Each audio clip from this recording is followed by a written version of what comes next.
Salutations, ghouls and freaks. Welcome to Podcaster Storm, where insane slashers, undead blood drinkers, and all around crooked beans convene to talk and debate all things pop culture.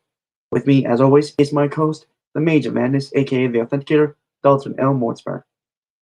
Hello, everyone. Are you sure we're live? Because the thing still says scheduled on my screen. Yeah, we're live. We're in like 30 seconds already. Okay, just making sure. It might just be StreamYard and my phone not getting along. And I'm your host slash Scarecrow impersonator, the Brainstorm of Pop Culture. How's everyone doing tonight? I am doing okay. I am very tired because I had a fun weekend that also exhausted me. And just because I almost forget,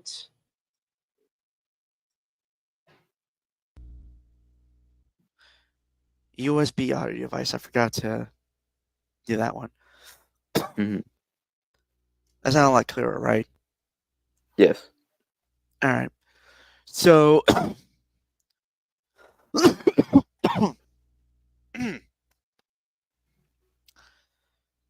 right. So, the reason why we're doing a podcast on Sunday, and especially this early, is well, one, I have to go to bed around 11, and two, well, we just had like a lot of things that kind of made us unable to do it yesterday.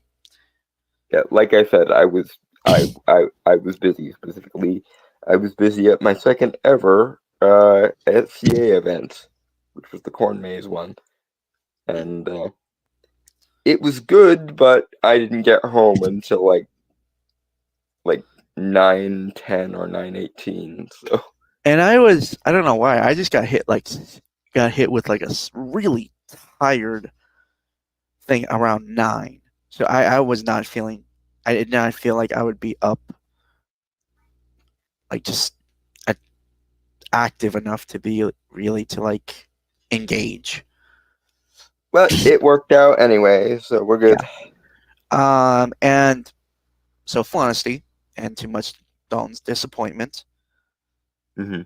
I have not finished Agatha all along. I had meant to, but I'm a big procrastinator, and I forgot. I only relatively started it, and hopefully, so we are going to do another podcast on Friday, regular time, 8 o'clock Eastern Standard Time. Um,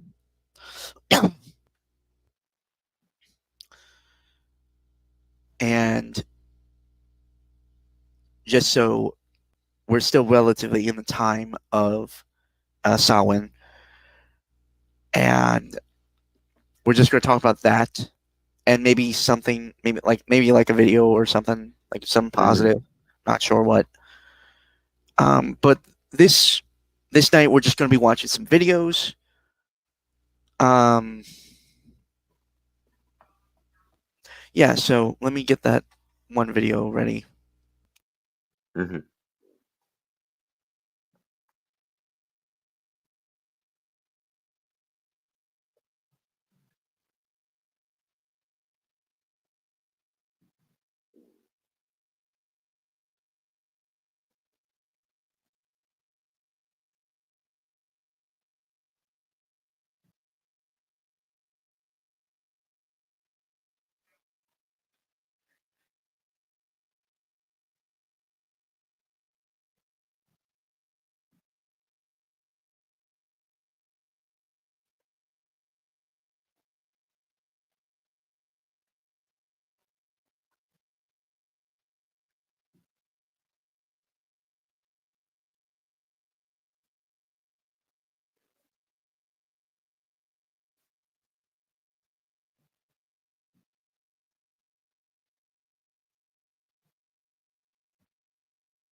Okay.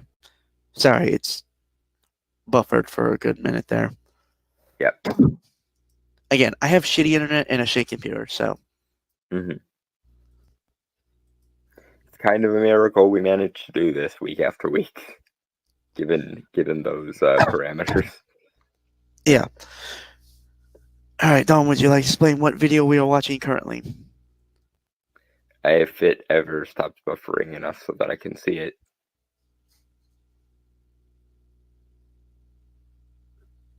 The video you recommended. Ah, yes, we are first reacting to a Six Hexenhammer video, wherein some fluffy bunny type witches tried to put another series of curses on Donald Trump because they've been doing this basically since his first administration. And Six is very much cut from a similar cloth as me, whereby he is an extremely based person who is also a practitioner. And frankly, we need to get more based practitioners because the stupid ahistorical feminism ideology bullshit that always gets projected onto the Burning Times, the witch trials, etc., needs to knock it the fuck off already. And the quote unquote politically witchy people frustrate me to no end. And they wonder why they don't get anywhere. If your first priority is political theater and activism instead of actually getting results of your magic, no wonder it's not going to go well for you. Fucking Right. when will the screen stop buffering though? You think you might need to leave and come back real quick? Yep. 1 second. All right.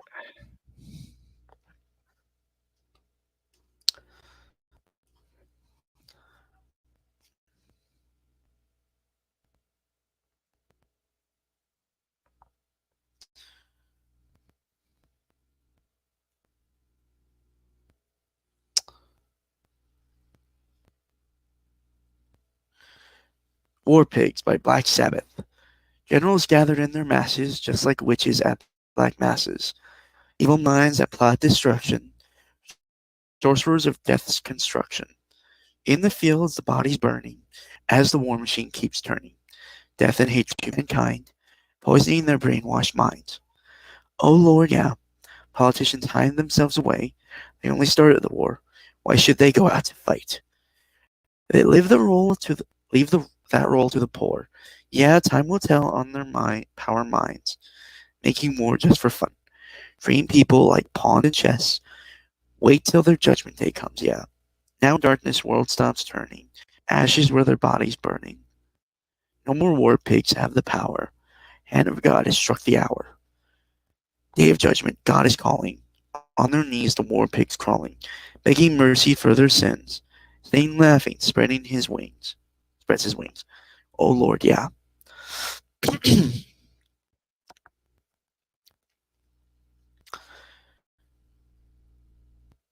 Unforgiven by Metallica. Joins this earth and quickly he's subdued. Though constant pain and disgrace, the young boy learns their rules. With time, the child draws in this whipping boy done wrong. Deprived of all his thoughts, the young man struggles on, he's known. A vow unto his own, that never from this day his will they'll take away. What I've felt, what I've known, never shine through in what I've shown. Never be, never see, won't see what might have been.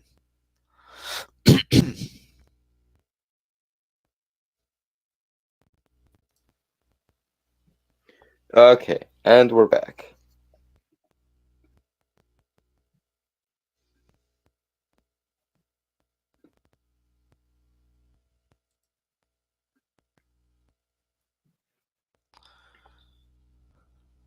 Hey.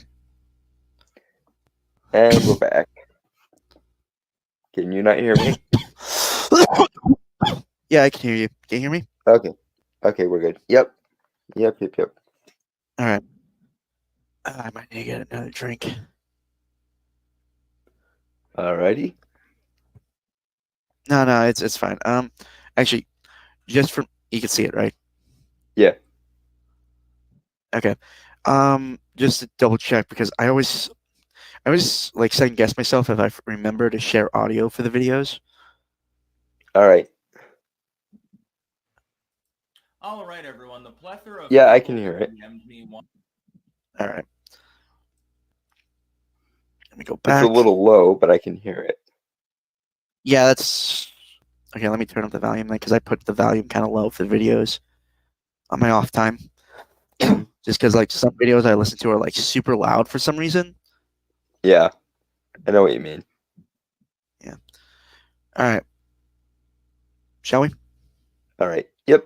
There we go. Jack-o'-lanterns. Jack-o'-lanterns. All right, everyone. The plethora of people that DM'd me wanting me to talk about this issue is quite large, and so I figured that I would make it the main video of the day.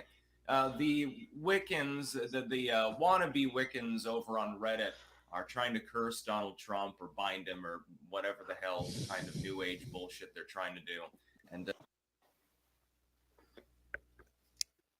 I mean, fair, because again, due to the ideological feminism bullshit, I'll be right back. a lot of people are what can best be described as politically witchy instead of actual serious practitioners.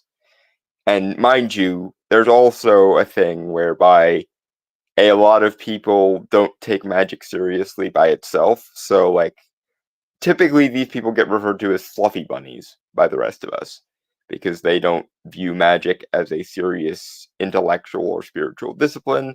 They view magic as basically a hipstery aesthetic. And it's not surprising that such people very rarely get results with their magic because, well, yeah, they are hipster poser wannabe practitioners, and usually they are just LARPing. And I get constantly made fun of hating hipsters. Mm-hmm. The reason why I hate hipsters is because they're fake. Mm-hmm.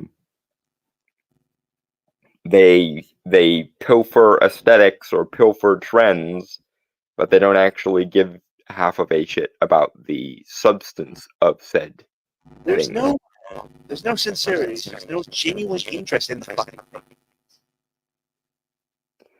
I honestly kind of feel bad for them a lot of the time because I can't imagine being that empty and being that soullessly utilitarian about your own beliefs and likes and interests. The idea of adopting an aesthetic just for political and ideological reasons by itself baffles and frustrates me. Because where do you think you're going to go with a system if you don't actually genuinely believe in that system? It's like the people who claim to be political lesbians. I'm like, you can try to be attracted to women all you want as a woman, but if your orientation is straight, no amount of political LARPing is going to make you like engaging in that way. I really hate what I'm going to say, but I feel like there's a kernel of truth in it. Mm-hmm. Let's be fair. Most women are able to be a lot more fluid in their attraction to genders, to like either gender than men. And also when they do, it's far more. Or I guess the best way to put it is it's far more acceptable and far less stigmatized. When a woman claims she's bi, even the straight dudes in the room will lean in closer, wrapped with interest, because we all have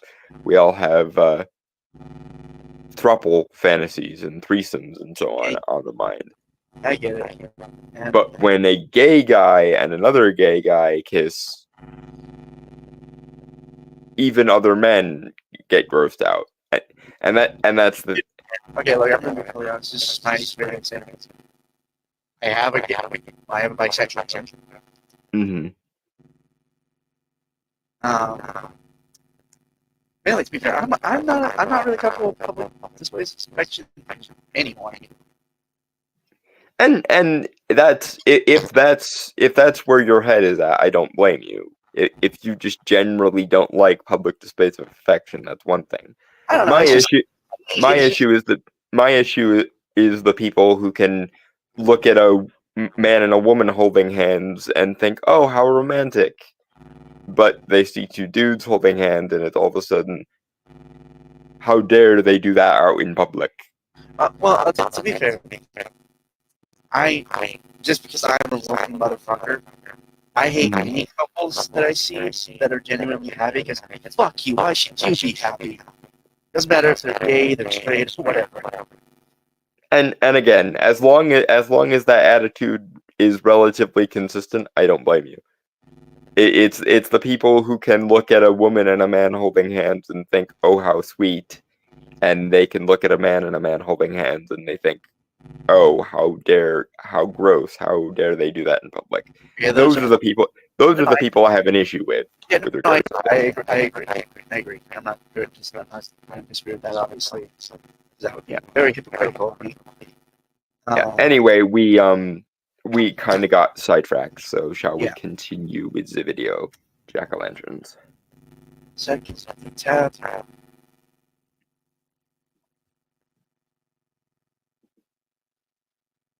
Echo.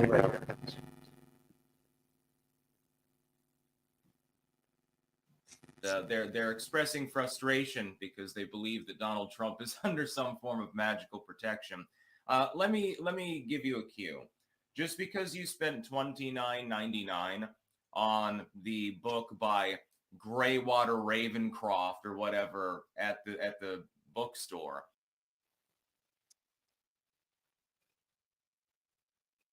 It really seems like that.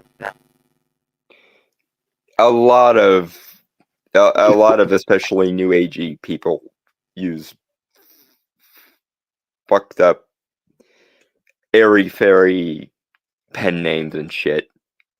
Okay, I think the person he's making fun of here is Silver Ravenwolf. She's probably the quintessential example of someone who.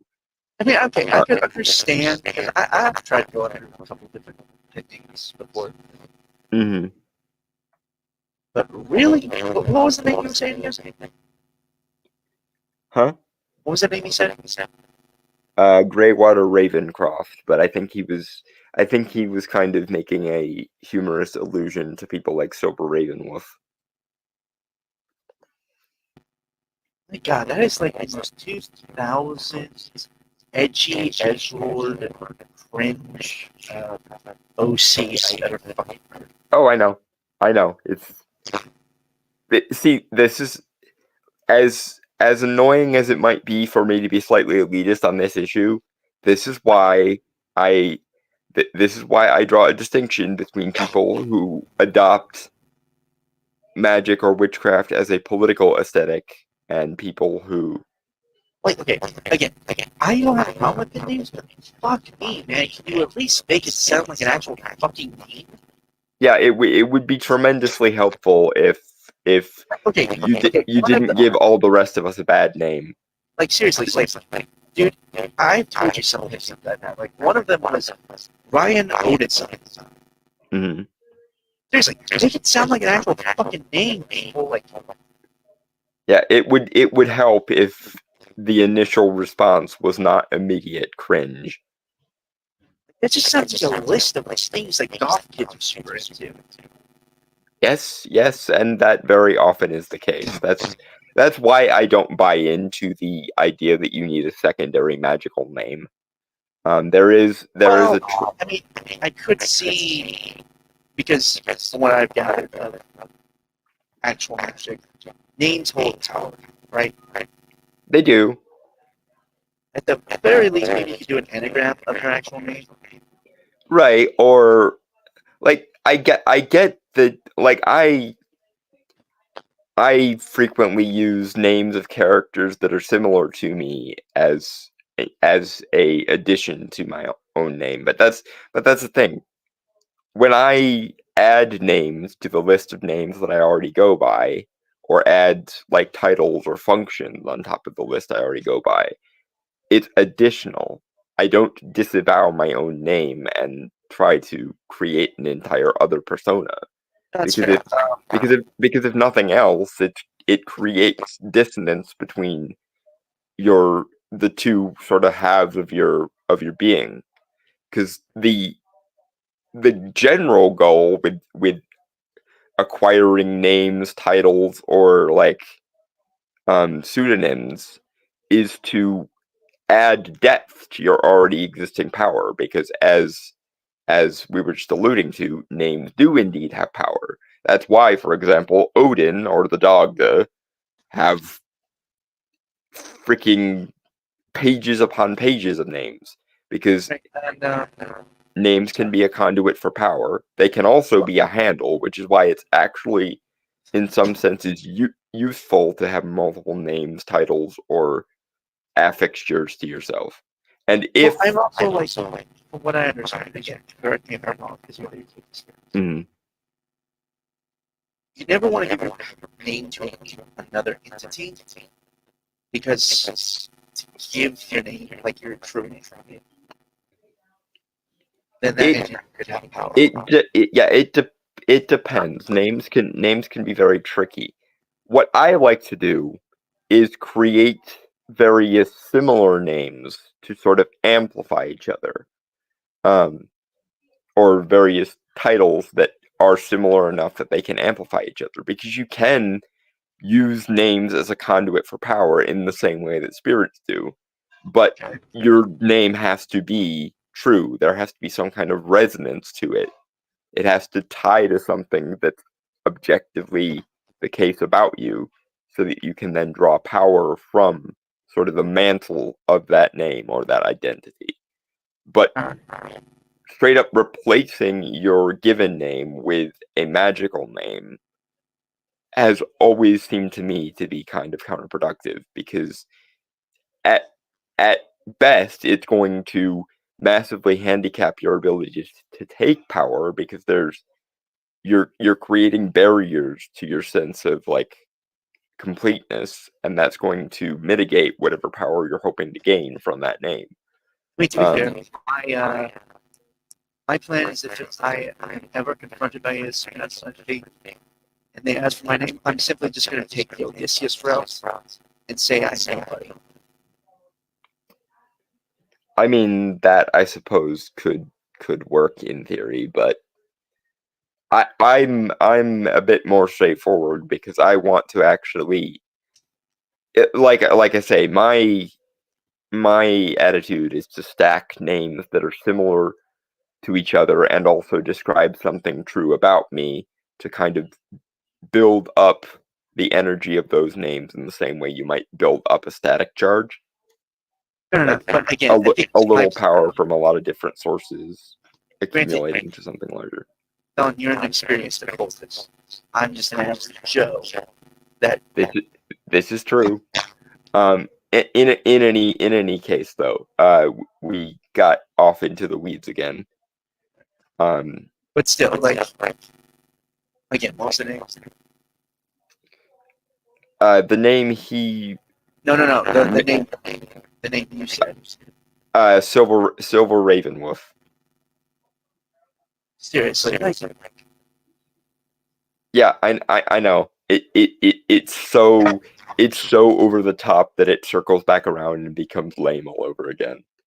And there are a lot of people who, in like on the fringes or on the surface level of magic, who do that same thing. And then they wonder why they don't get anywhere or don't find Really, their no, magic it does fulfilling, sound- because weirdly enough, it does sound like something I would read in a gothic comic. right. It's very obviously what she was going for. But I don't know why. It just,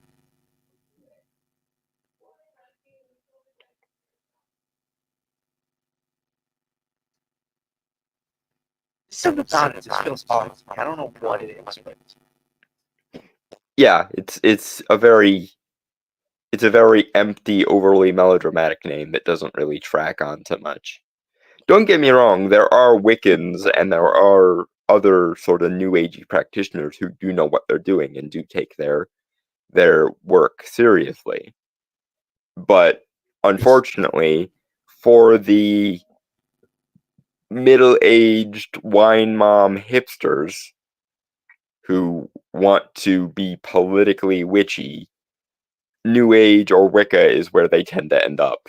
And that's why, while I have respect for people who are Wiccans as long as they take their magic spiritually and intellectually seriously, usually when more serious practitioners like myself or Styx here mention Wiccans, we kind of do it with a little bit of tongue-in-cheek dismissal, because for every one serious Wiccan who takes her shit seriously, there are about 10,000 fluffy bunnies who are being witchy as a political aesthetic rather than as a serious intellectual or spiritual discipline that they want to take seriously.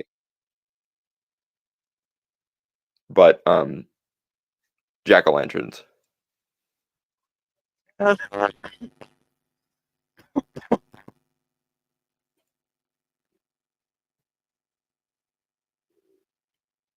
With the little special edition bookmark with the quartz crystal hanging off of it does not make you a witch. Just because you feel it inside of you, because, you know, oh, my grandmother was a witch or something, that doesn't make you an occultist either. The fact that you practice Wicca doesn't actually make you a witch. Actually, it makes you a cult member that is part. Yeah, this is the thing about the history of Wicca specifically. It was created by a guy by the name of Gerald Gardner, who was a male feminist. And he believed in a now debunked anthropological theory of the witch cult hypothesis.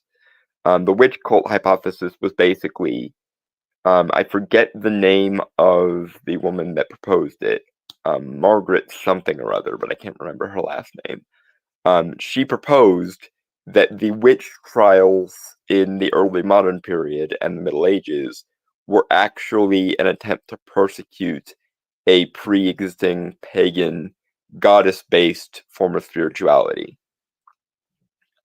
This is almost wholly untrue, and the only reason why Gerald Gardner ran with it was because he was a feminist at the time, and in between the time when that theory was proposed and when it was finally debunked, people had tried to essentially take the power back away from especially the Abrahamic beliefs and their masculine sky god energy by proposing a female-led form of spirituality.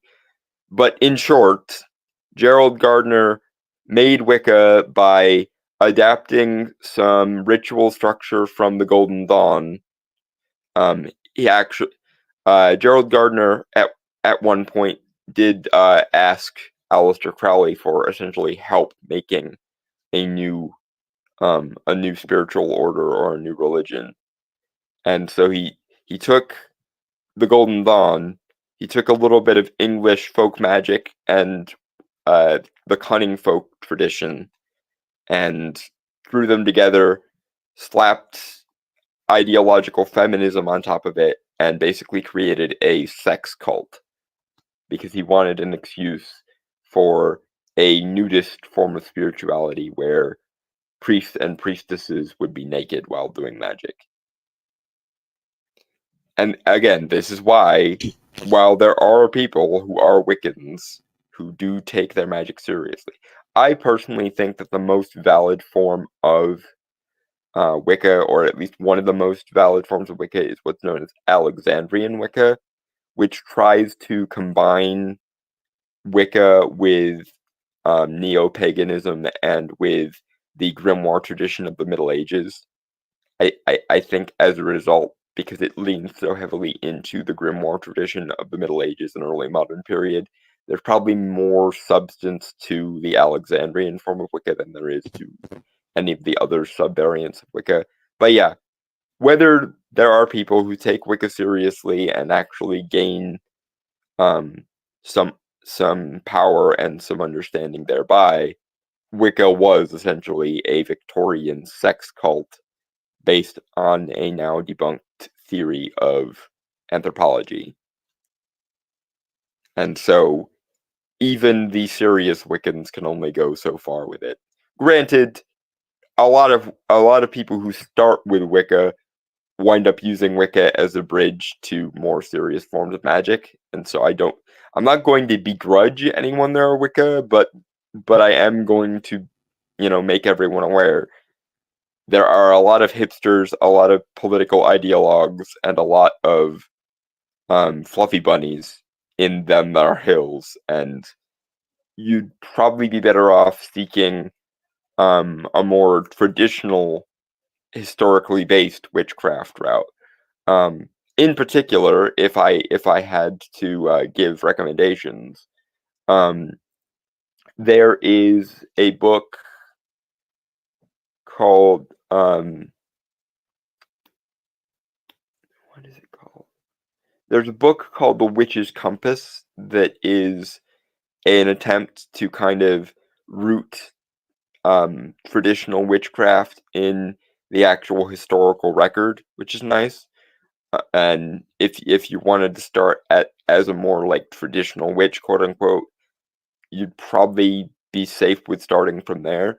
There's also books like The Magicians Discovered by John Majarczyk, who basically took all of the useful information out of Reginald Scott's discovery of witchcraft and compiled it.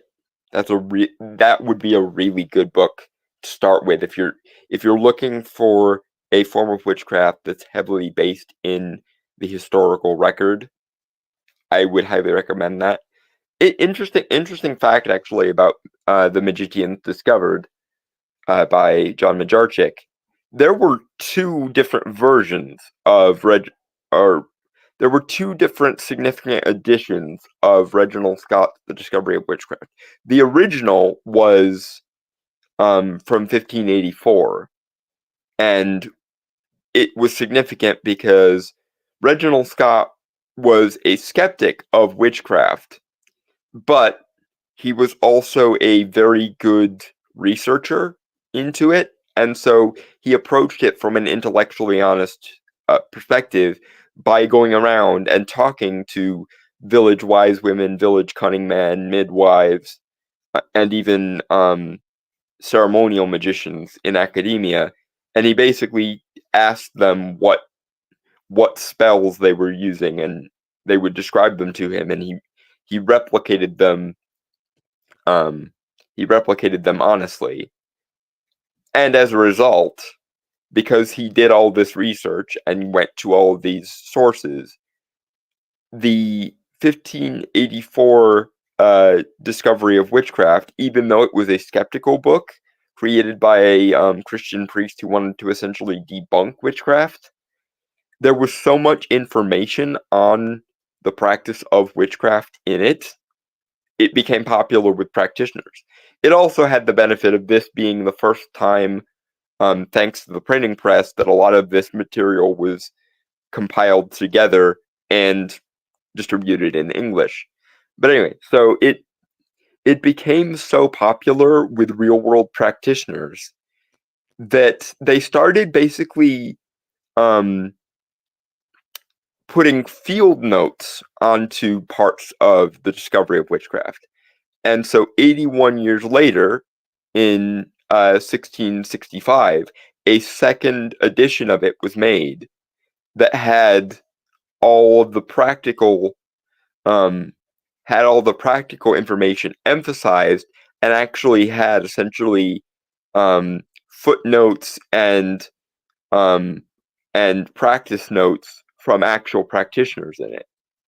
And John Majarczyk took this 1665 version that had extra material added onto it and he basically got rid of most of Reginald Scott's theological skepticism and just compiled all the spells in the now elaborated version of the 1666 discovery of witchcraft.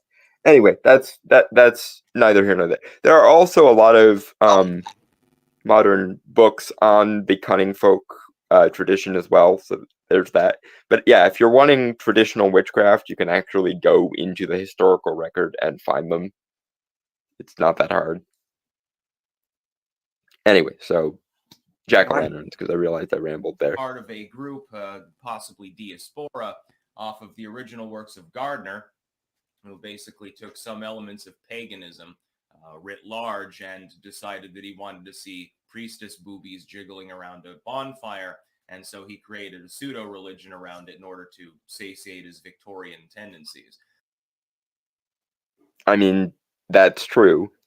Like I said, there was also quite a lot of influence from the Golden Dawn at the time, and Gardner seems to have asked Aleister Crowley to help him make it. But yeah, that's essentially a fair summary. And like I said, it probably goes back to the Victorian witch cult hypothesis that has long since been debunked. But jack-o'-lanterns.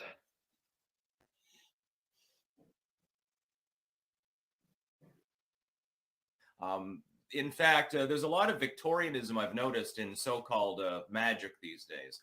Like the term vibes, for example, vibrations. You realize that you're basically echoing Blavatsky, right? You know, the early wave theosophists, like we're talking late 19th century. They don't even know. They have no clue about history.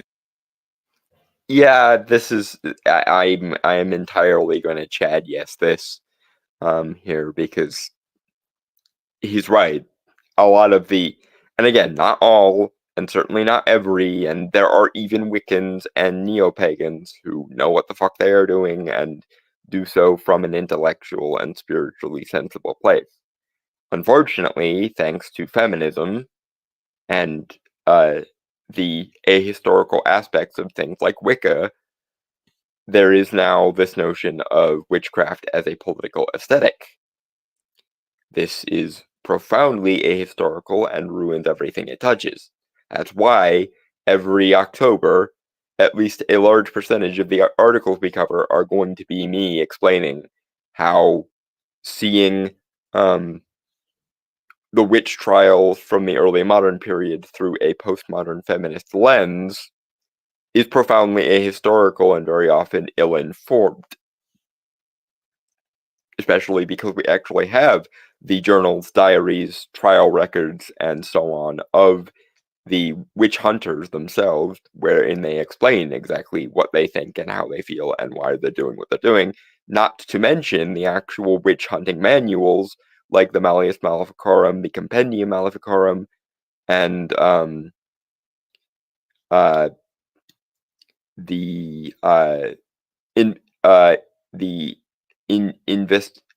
investigations into witchcraft by, what the fuck is the guy's name who did this? But anyway, so witchcraft and witch hunting manuals were some of the first books to be published en masse by printing press, because the witch hysteria got going in the 1500s, 1600s, and 1700s, which is when the printing press was still a new form of technology by and large. So we have more knowledge and more documentation on what begat the witch trials, what framework they existed in, and so on, than we do for a lot of historical eras, actually. And it's profoundly disappointing and frustrating when you get this feminist, postmodernist, deconstructionist bullshit using witch hunts and witch trials as a metaphor for whatever the author doesn't like or doesn't, or any persecution the author feels, rather than actually engaging with the history of how witch trials and witch hunts happened. Not to mention that there were, in fact, historical practitioners who actually did willingly do the things that they claimed to do, although the what's known as the elaborated theory of witchcraft, which is what the church came up with. Basically, the church's preconception of what witchcraft wasn't very heavily linked at all with the actual cunning folk or witch traditions in Europe at that time. But the conflation of those two things is what basically begat the witch trials. Anyway, jack-o'-lanterns. Then they cracked open one or two books on, Wiccan hedge Wicca spells or something. They think that makes them an occult master or something like that. Of course, Trump is under various protection. Who do you think is supplying it? Wink, wink, nudge, nudge. I'm not the only one. That's because, some of us actually know what we're doing, actually understand. This is also another decent point. By and large, people who take magic intellectually and spiritually seriously are usually going to be better at it than people who view it as a political aesthetic or a form of hipsterism. Not to mention, the Wiccan credo, or the Wiccan Rede, as it's sometimes called, is do what thou wilt, but in it harm none. And the thing about that is, if you cast magic in a particular framework, you are going to be accountable to that particular framework. And Wicca has the in it harm none creed, and also believes in this thing we call the rule of three. So even if these spells did amount to anything, which surely there must be enough people who are both academically literate enough and also have TDS, that I'm sure at least some of these spells did account for each other, especially given that a lot of these spells were cast collectively and en masse. But a lot of the people doing these curses and bindings of Donald Trump also believe in things like the rule of three and the do what thou wilt, but in harm none principle. That means you're knowingly and willfully violating your own system's rules. So, what the fuck do you think is going to happen, oh believers in the rule of three, or oh believers in do what thou wilt, but in harm none, when you explicitly go out of your way to try to harm someone with magic over and over and over again? And this is, like I said earlier, not a new phenomenon. Witches have the new agey fluffy bunny political witches have been trying to stymie Trump basically since before he even took office. So what you're telling me then, a lot of you fluffy bunny Wiccan types, is that you're violating your own rules, full knowing that even if your spells are effective, whatever you send out, you're going to get back times 3, in accordance with the rule of 3 that you believe in. And again, if you channel energy into a framework, full knowing that you're violating that framework, of course, it's either going to fizzle out entirely because you didn't put enough energy into it to begin with, or in the event that it works, it's going to come back to you times 3. Not to mention, there are people like Styx who are literally ensuring protection spells on the part of Trump. And I trust people who are intellectually and spiritually literate to be good at magic over people who view it as a political aesthetic. I have not particularly done any spells to protect Trump because I find it to be largely unnecessary, because of the aforementioned, even if it worked, they're going to get it back times 3, so fuck them.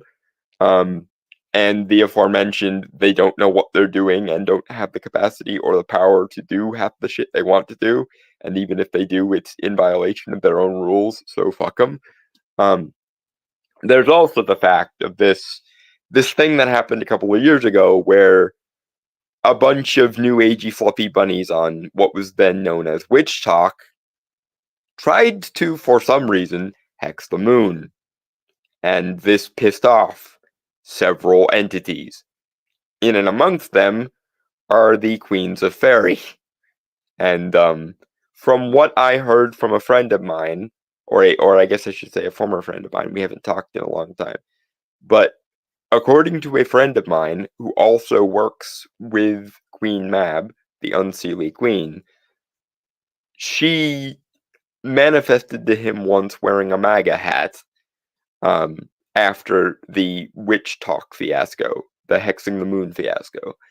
Whether I believe that or not is not particularly material, but insofar as that is a reliable experience that dude has, it wouldn't surprise me if Mab or Titania, hell, probably both of them, saw what happened with some witch talk assholes trying to hex the moon and took it personally and basically declared some kind of fairy equivalent of a jihad against the hipstery fluffy bunny types. Especially because the entities that those of us who work magic work with don't seem to particularly like the hipstery, politically witchy, aesthetically fluffy bunnies. So it probably didn't take much to get quite a lot of entities on the opposite side of this issue. Not to mention, there are also groups like the Traditionalist Martinist Order, Kybalists, quite a lot of people who practice magic from within a medieval Christian or Abrahamic framework, and I'm sure they are more likely than not to be on the opposite side of the fluffy bunny witches. So, yeah, between their own chickens coming home to roost because of Rule of Three and violating their own rules, and the counter magics employed by people on the Trump side of things, I just didn't feel like I needed to really add on much.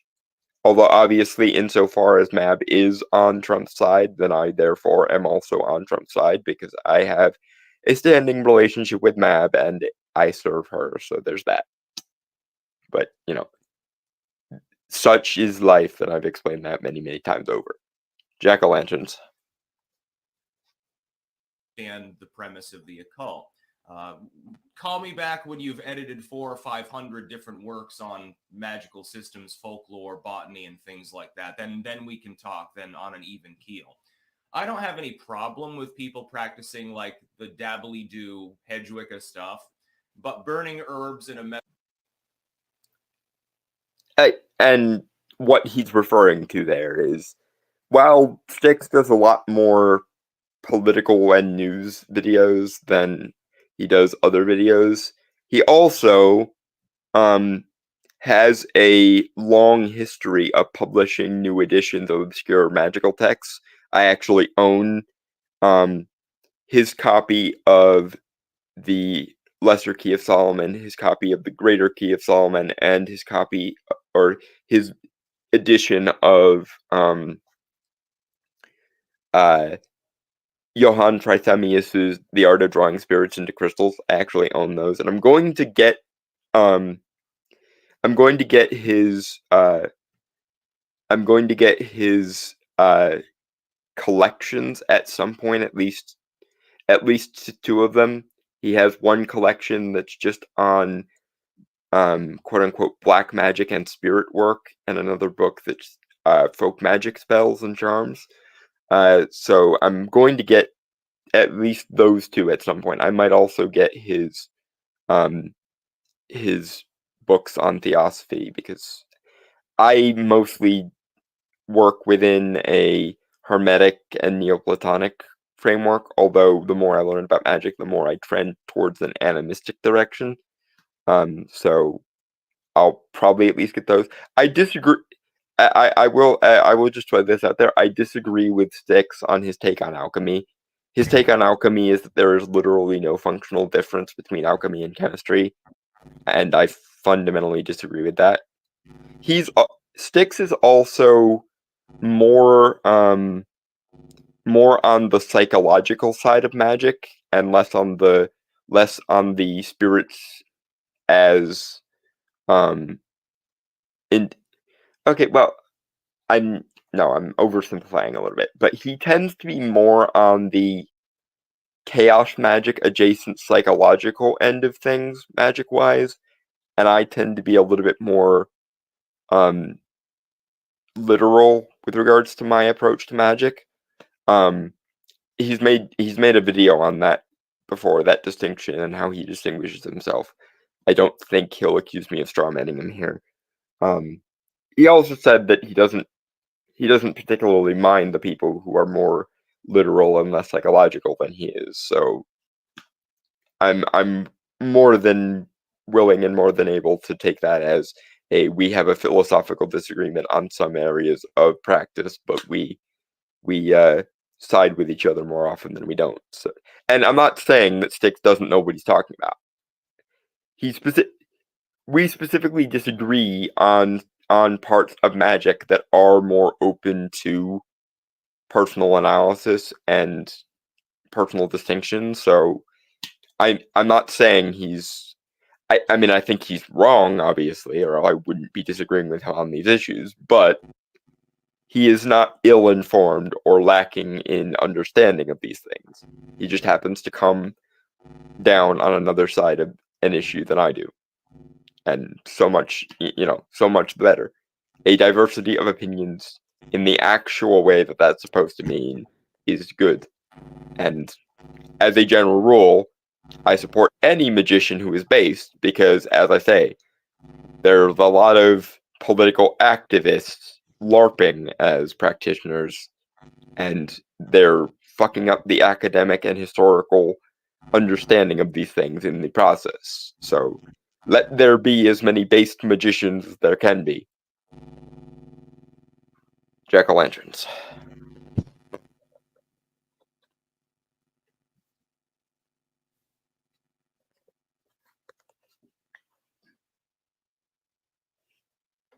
Metal pod under the moonlight does not make you a witch.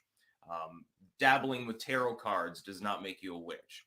You're not a warlock because you have a grimoire. You have to actually understand what you're reading. You have to understand the search for truth.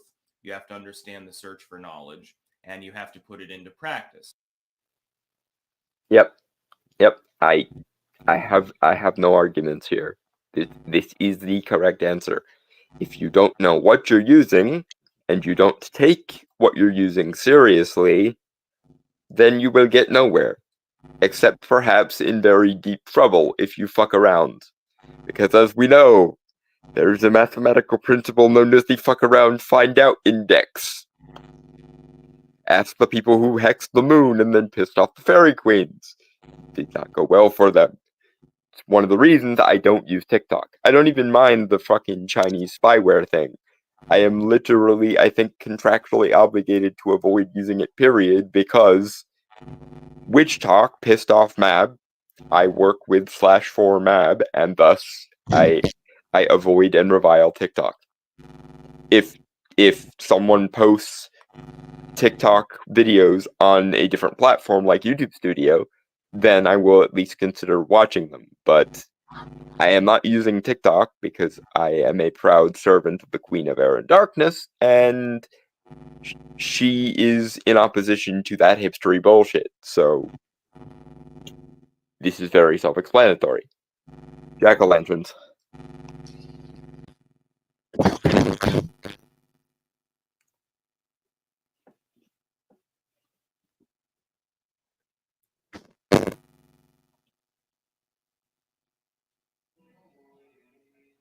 You also have to have a great deal of self-awareness. It pays to understand psychology and linguistics, by the way. Linguistics especially, because keep in mind, the term grimoire is taken off of the term grammar. A spell is literally to spell. It's nothing more than a bunch of words with a meaning and an intent behind them to focus energy and spirits and things. I disagree with him slightly here, and like I say, he goes for more the psychological and linguistic aspect, and I'm a bit more literal. But also, I disagree with him on the basis that grammar at the time that Grimoire is from meant any technical system. It didn't just involve linguistics. Not to mention, there are the majority of spells that remain, the majority of spells that we have access to contain things like implements and ingredients. So I think it's a little... I get where he's coming from, because there is, of course, that aspect to the grimoire tradition. Basically, grimoires were practitioners writing down any aspect of a spell that they couldn't remember from just verbal memorization. And so a lot of grimoires we have are semi-incomplete in the sense that because the practitioner didn't intend for this grimoire to be like particularly like mass-produced or anything, and they only felt the need to write down things that they couldn't memorize, we're missing a lot of context with regards to grimoires. And yes, the linguistic connection between the word grimoire and the word grammar is a thing. It's just that at the time, historically, grammar could apply to any sort of technical apparatus, not just linguistics. In the same way that science and art are also kind of used interchangeably in this period and could refer to anything from the sciences as we would think of them now to the occult sciences to a technical trade like blacksmithing. It's kind of like the term profession originally had a very narrow meaning of 4 major professions, and then it slowly but surely got exported to everything else. But anyway, I disagree with him slightly here, but I understand his argument. I find his argument less compelling, or at least less one-sidedly correct than it otherwise would be. Next, Jack-o'-lanterns. And read all sorts of crazy shit. Links in the description of my book's blogs. If you want some crazy shit, there's plenty there. Some of it's more useful than the rest. I like dream interpretation, herb lore. I like high ritual magic as well. But when I see people trying to cast some nouveau binding ritual. Yeah, and getting back on the topic of these people trying it and mostly either failing or shooting themselves in the foot with regard to this, you have to keep in mind that when you are a practitioner of magic, you are part of the ingredients of that spell. Like, a phrase that I'm going to borrow from the sci-fi TV show The Magicians, which is actually really good. Here is, when you work magic, you are both the sculptor and the clay. And I mention that because, similar to the point I made earlier about when you use magic within a particular framework, you are in some sense accountable to that framework.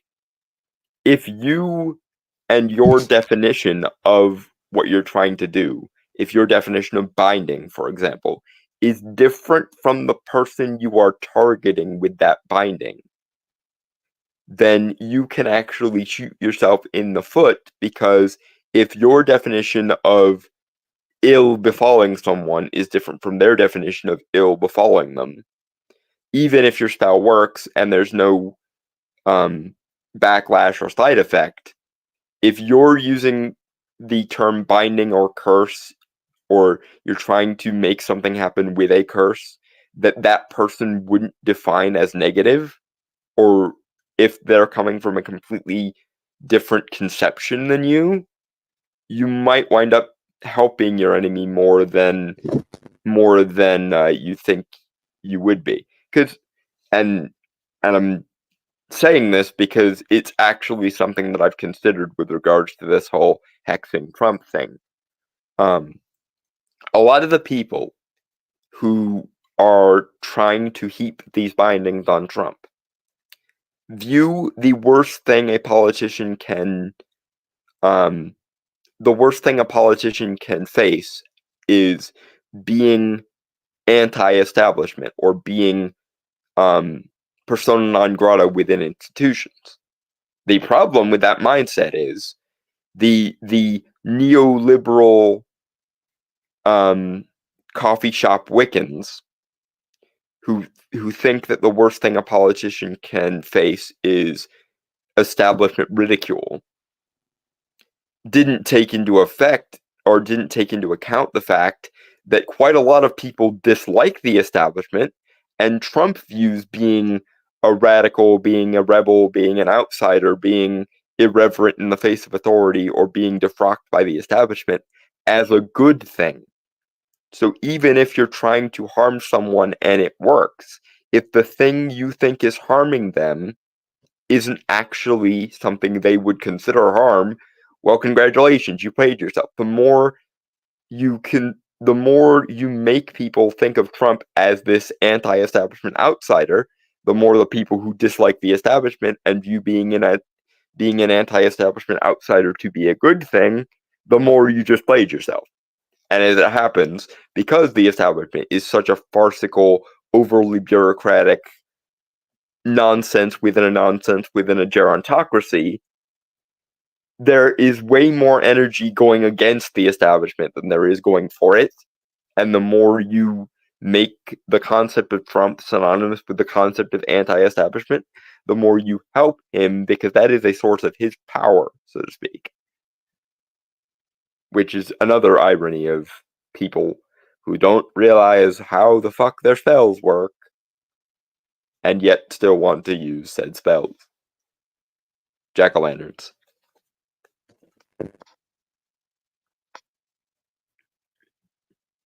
That dates to the 1990s and was created by someone who simply wanted to make a cheap buck at the local bookstore. That does not make you an occultist. You don't know anything about magic. You have no fucking clue what you're talking about.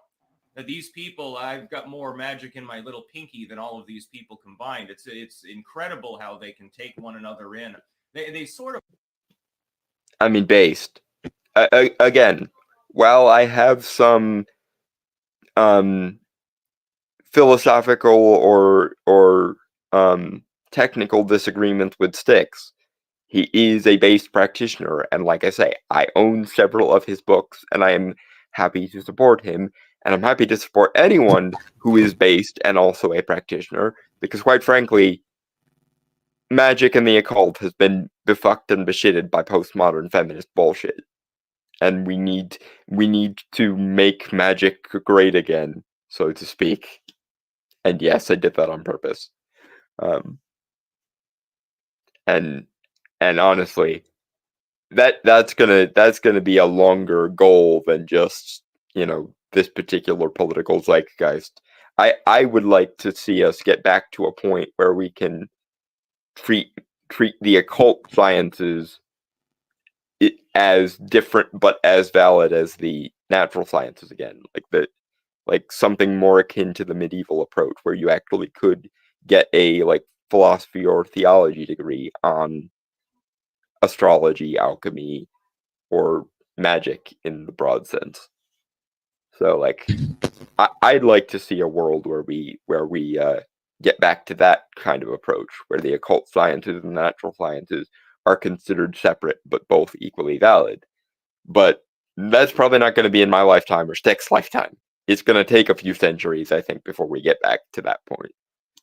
I hope and pray we do get there, but it's gonna take longer than either of us have in us, I think.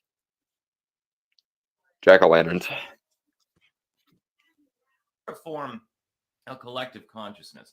It's almost like they're screaming out to be unique. And so they don't want to be like the Muggles, so to speak. And so they declare themselves a witch or warlock or wizard or whatever. I'm a sorcerer. I'm a sorceress. No, you're not. It's fine for you to dabble in these things, but you remind me of... Again, if you don't take magic intellectually and spiritually seriously, you are never going to get very far at all. And this is obvious.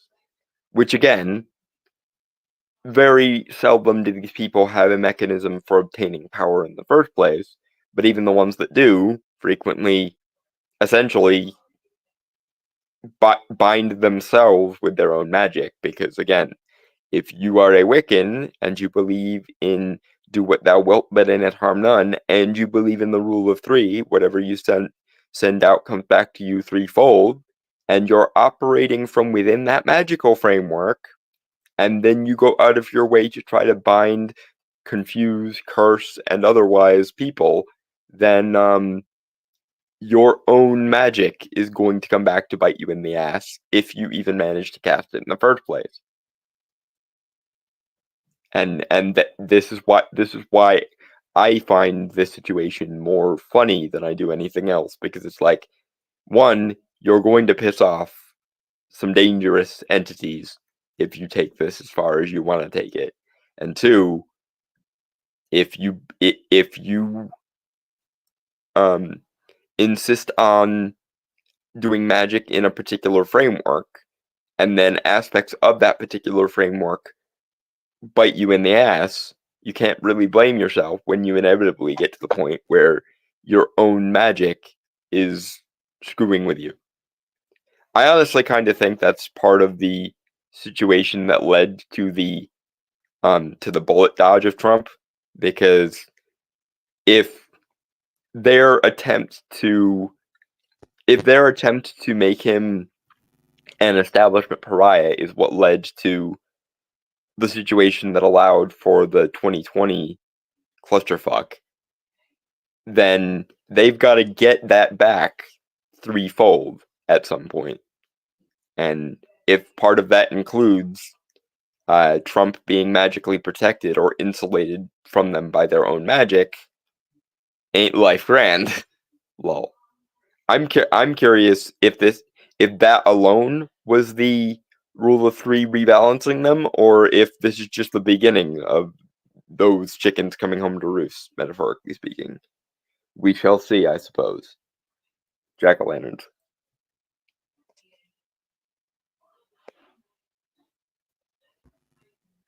The Victorians with their parlor games, the Ouija board, the tarot cards, stuff like that is popularized partially because people were fucking bored.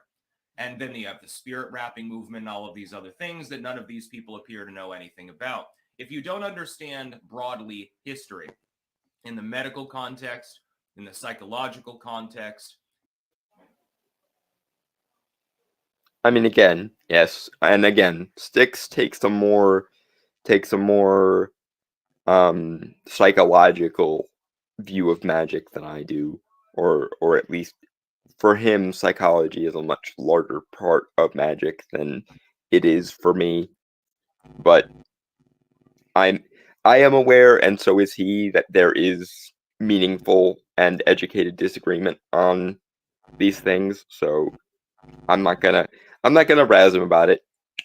We need more based magicians. Once the world is a better place and we have nothing better to do than argue over epistemological quibbles, then we might have that falling out. But we don't live in a world that has no more pressing issues than that. So I'm going to embrace Styx as a brother and a fellow practitioner, and I'm going to continue advocating for more base practitioners. Jack-o'-lanterns.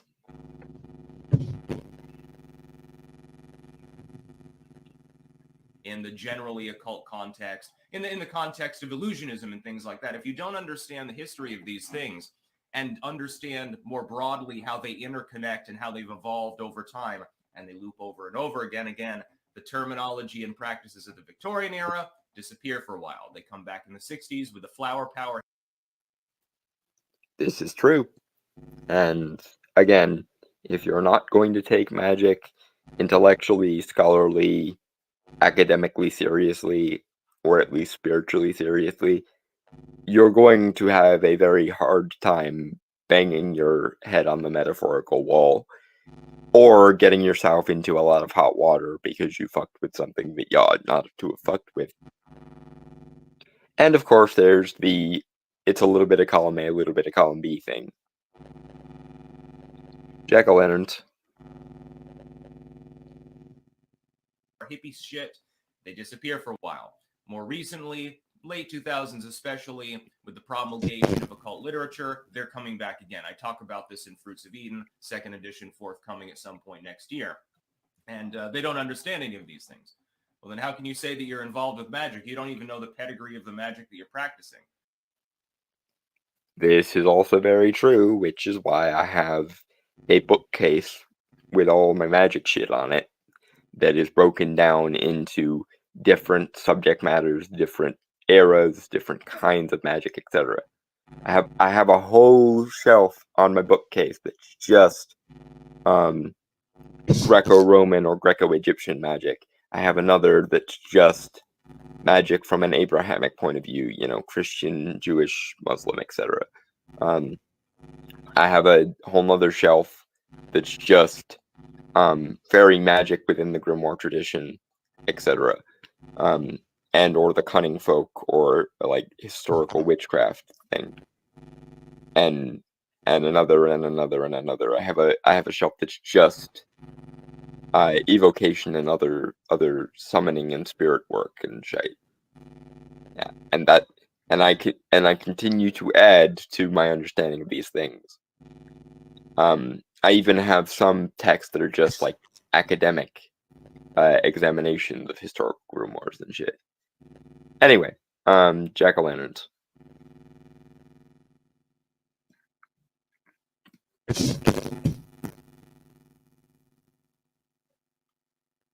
You don't even know these people. Never even seen half of them. Hell, now you'll have another generation of magic written by AI probably or something like that, and that'll destroy it forever. You got to understand the classics. You've got to understand antiquity. You have to understand anthropology. You have to understand Based. Just based. Jack-o'-lanterns. astronomy. All of these different wonderful things that you should be delving into anyway. Gemology and geology. Botany, certainly. Mycology, a study of mushrooms and stuff. Expand your mind a little bit more instead of slipping into the echo chamber of, well, I've got all three books in the series by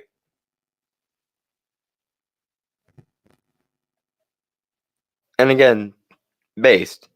Now, Styx and I would disagree on whether magic is just these things, and how much overlap there is between magic and science with regards to this. Like I say, he comes from the mindset that there is basically no meaningful distinction between chemistry and alchemy, and I don't agree with that. But these you can be a intelligent and informed practitioner and still have meaningful disagreements on epistemology and shit like that. Such is the way the game is played, so to speak. But jack-o'-lanterns.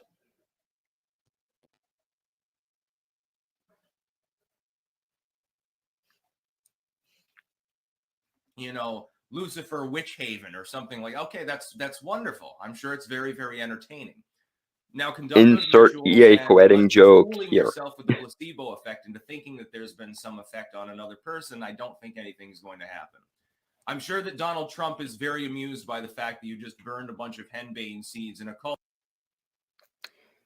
Again, there are practitioners who are better at magic than these politically witchy, fluffy bunny hipsters.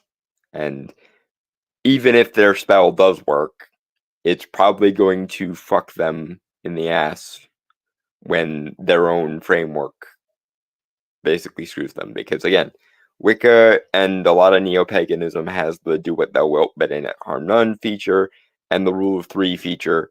And if you practice magic from within a given philosophical or ideological framework, you're going to be held to the standards of that framework. And so it's remarkably hilarious when I see people who were like all about love and light until Trump got elected, and now they're delving into curses and bindings and this, that, and the other, and it's like, your own framework is probably going to do worse things to you than the counter magics will, most likely.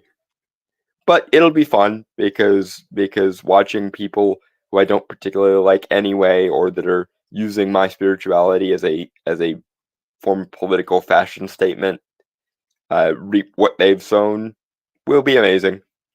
Hopefully. Jack-o'-lanterns.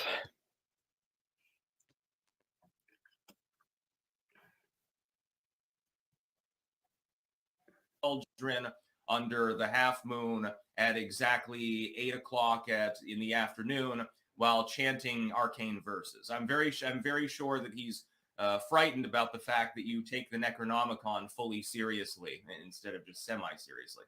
It's wonderful, but more authentic users of magic.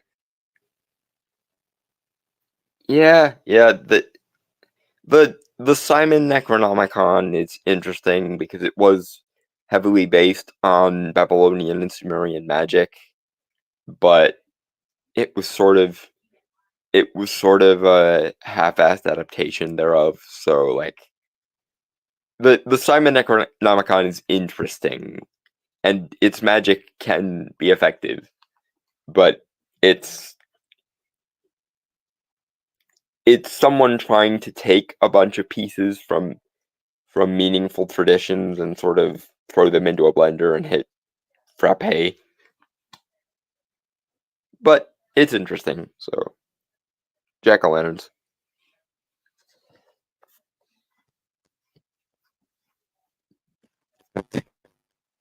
I think tilt against the kind of centralized hierarchical structures that tend to be promoted by left-wing politics. I've spoken of this before. If you're going to have a search for truth, you're going to have individualism. You've got to do it yourself. You can take off and use as a springboard all sorts of other stuff, and you have to take in. I mean, and this is the thing.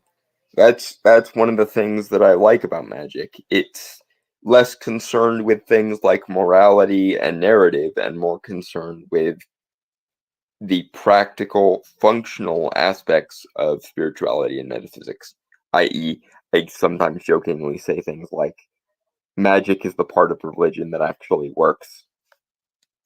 And I realize I'm being kind of tongue in cheek when I say that. It's intended as the meme that it is.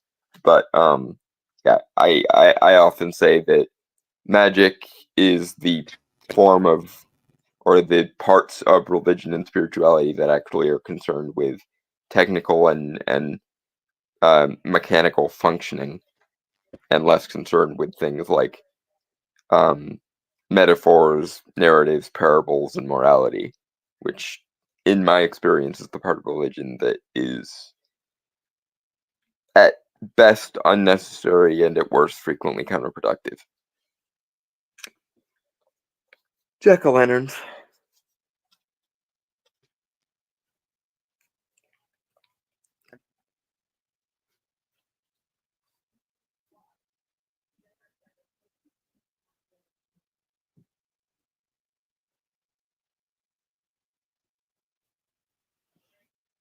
Initiative. You, the individual, have to take initiative to do that study.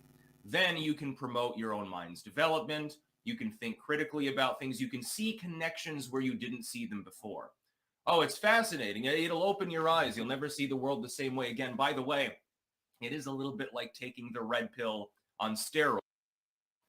Yeah, I often refer to the moment when you start to understand magic as taking the glowing pill, just because I like the image of a like esoterically glowing pill as a metaphor for having the aha moment with regards to magic and occultism.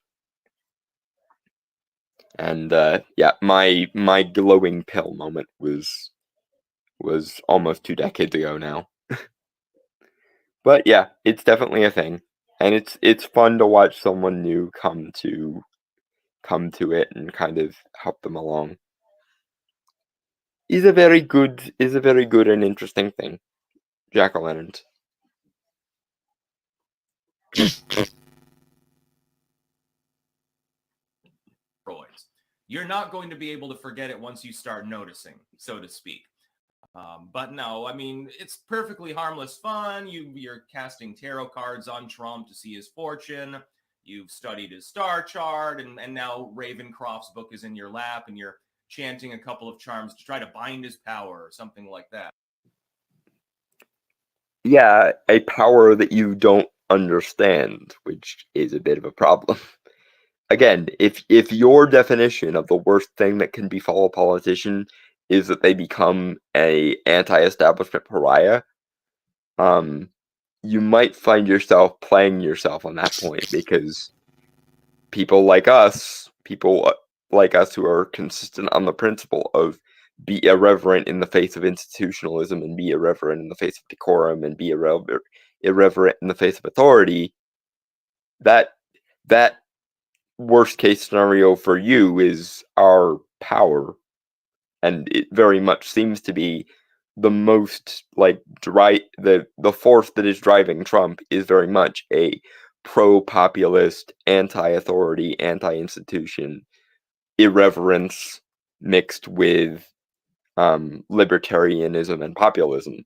So ironically, by defining the worst possible thing that can befall a politician is they become a mainstream or establishment pariah, you might actually be doing more to help him than you are hurting him, which I guess thanks, but yeah, it's when you cast a spell, you have to keep a lot of variables in mind, and that seems to me to be the most glaring, or I guess the two most glaring issues with these people trying to hex Trump are, one, they often do so within a neo-pagan or Wiccan or New Age context, which involves the rule of three and getting back what you send out threefold, which is going to bite you in the ass eventually, and is in fact biting you in the ass. And two, you have to understand the variables you're actually trying to work. The way I look at it is the universe is a giant Rube Goldberg machine. There are no closed systems when you get right down to it in nature or in magic. Magic is essentially the understanding that any systems that look closed are actually a lot more open than you'd think. And in order to therefore affect the variables or to pull the metaphorical levers of the Rube Goldberg machine that you want to, you have to understand how the machinery works. If you don't understand how the machinery works, you might wind up blowing yourselves up by accident, which frequently seems to happen. Or you just can't get up enough power to operate the spell in the first place, and then your spell fizzles, and you wonder, why didn't my spell work? Blah blah blah blah blah. It's because you didn't do it right and don't understand how to actually make it work. Is most often the case. Jack-o'-lanterns. It's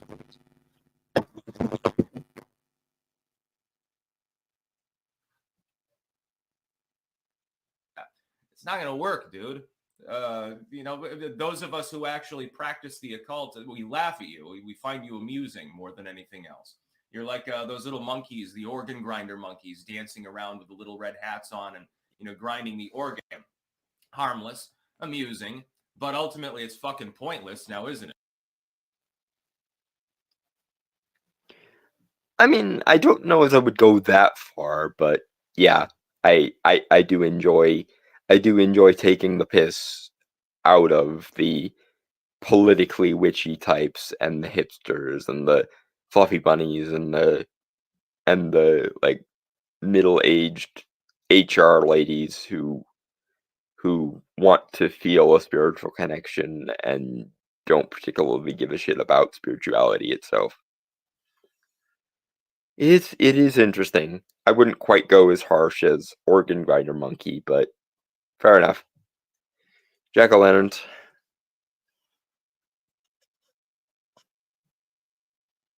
It's not actually magic any more than the monkey is actually writing its own music. It's just grinding an organ.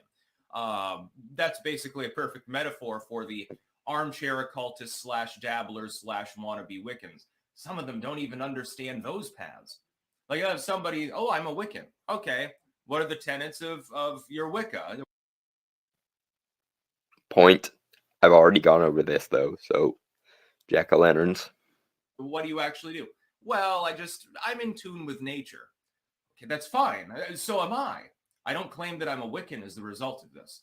So yeah, Trump is under occult protection, absolutely, by multiple people, including some that I'm aware of myself personally, not just myself. But we actually... Yeah.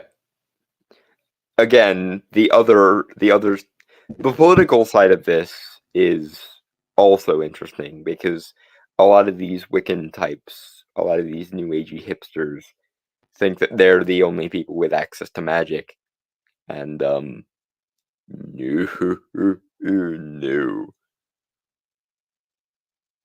Yeah, but jack-o'-lanterns.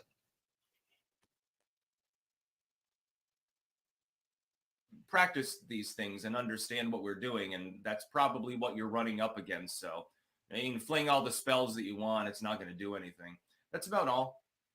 I mean, there's also, like I said, the irony that these people's own framework is very much against them, because a lot of these people operate by the do what thou wilt but in it harm none thing in every other context, or the rule of three in every other context. And then they go out of their way to actively use harmful, obstructive, or destructive magic, full knowing that they and their framework requires that, one, no harming anyone, and two, if you do, you're gonna get it back times 3. And I'm curious to see how far how far your own framework is going to end up screwing you guys, because the rule of 3 is a son of a bitch, my dudes. And you guys have been casting hundreds of thousands of spells, or trying to, since before Trump was even in office, and you're still doing it. So yeah, this is gonna hurt, I think, for you guys in the coming years. For those of us on the opposite side, though, it's gonna be funny, I think. Anyway, moving on. Give me 1 second.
Alright. So now we can watch those trailers for Nosferatu, which will be coming out December 25th. Which I just don't know what the Hollywood scheduling board is even doing some of the time. Right. And just so everyone is aware, this movie was made by Robert Eggers? No. Eggers, yeah. Hold on. I'm looking it up just so I'm talking on my ass. Yeah, Robert Eggers. Okay. It's actually a really good name. Holy shit, the guy's only 41. That seems weird. It seems like he should be older. I'd say at least early 50s, if we're me. Mm-hmm.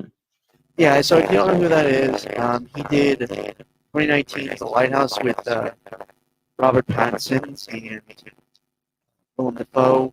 He also did 2022's The Northman, 2015 Witch. Wasn't Hereditary also his? No, Oh, right. It's the same guy who did Midsummer that did that one. but yeah. To be fair, I haven't watched. I wanted to watch The Northman. I probably can now. Maybe on some streaming service somewhere. I didn't see I'm it in not theater. sure which one it's on, but you can usually find out just by typing the name of the movie and then where to stream. Yeah. But I'd seen trailers and clips of like The Witch, The Lighthouse, and they looked really. They're actually really well made. I've heard a lot of good things about The Witch, but I don't think I've ever watched it. I know what happens in it because I've watched videos and stuff on it, but I don't think I've ever sat there and watched it. What I've understood of Robert Eggers, yeah. Mm-hmm. He's a man very committed when he does like because he does period pieces basically Mm-hmm. but like period piece horrors, which fantastic. Mm-hmm. Honestly, besides slashers, that actually might be my favorite type of horror. Mm. Like period pieces horror because Mm-hmm. just because like it's different. Like you're not trapped in like modern day because back then it doesn't have the modern commodities that make it easier to avoid horror stuff. Mm-hmm.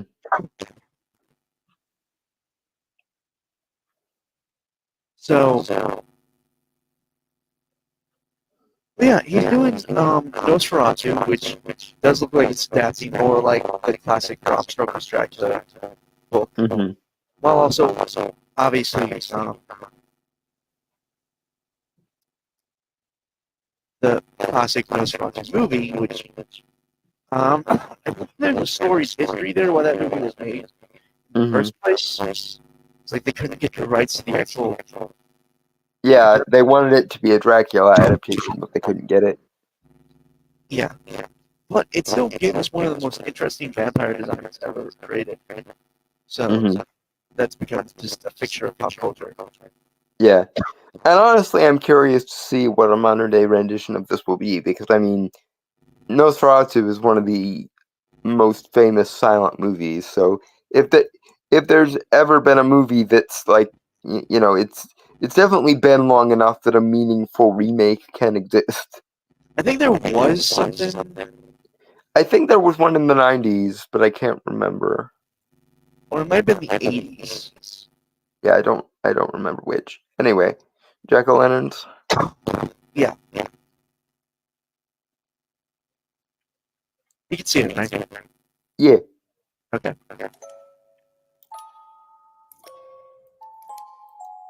Come to me. Come to me.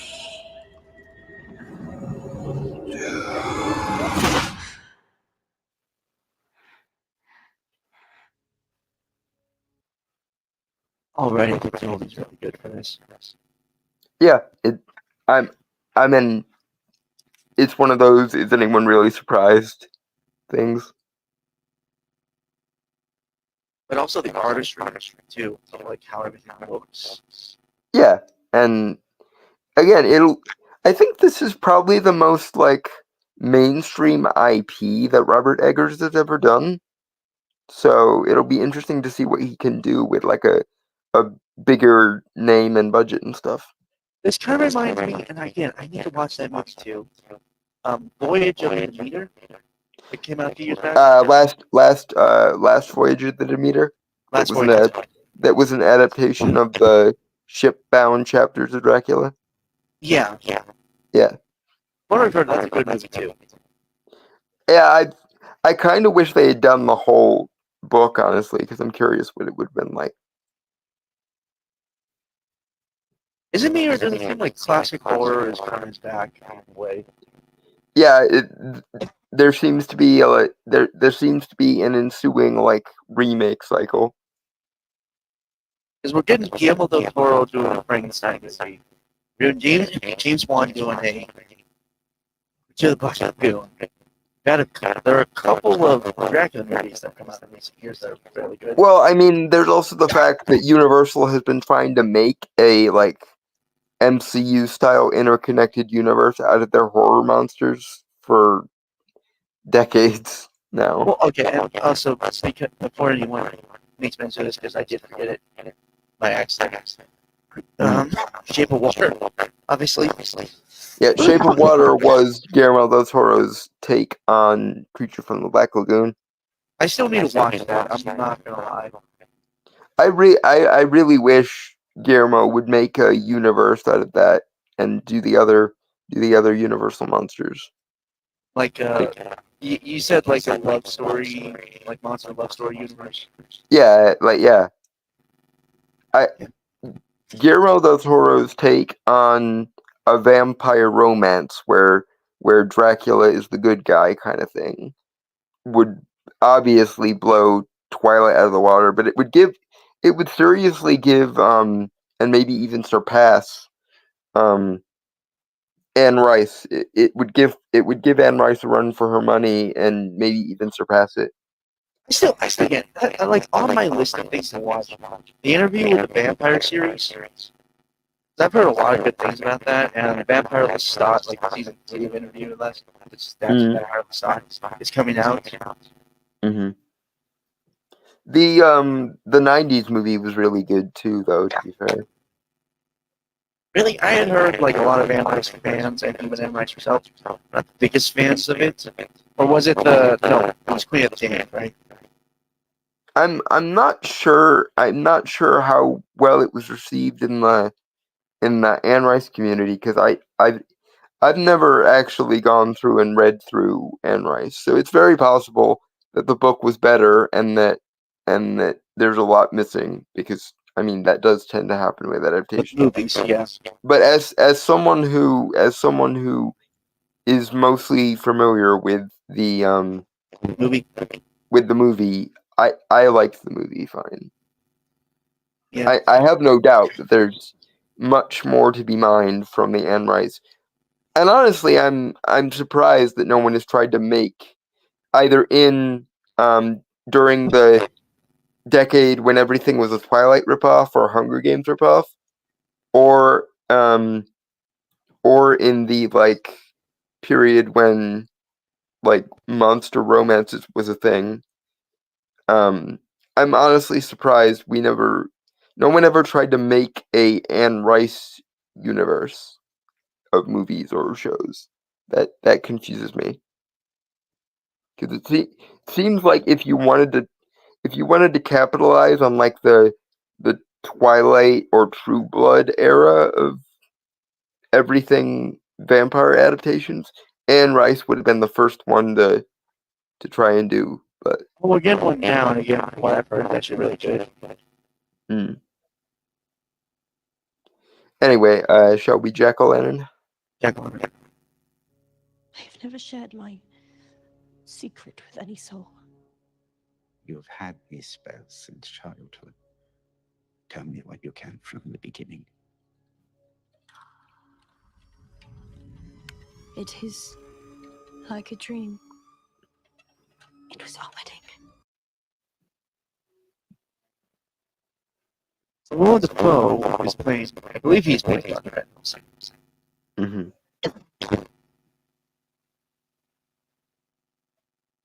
Not a bad casting. And if I remember correctly, yeah. Well, for one thing, Willem Dafoe is at least German descent, I believe. Yeah. And I mean, we had this discussion I think on Thursday where I was like, it's kind of a wasted opportunity that Willem Dafoe's Van Helsing didn't show up in Nicolas Cage's Renfield, because given how good they both are as character actors, I feel like that would have been the perfect matchup. I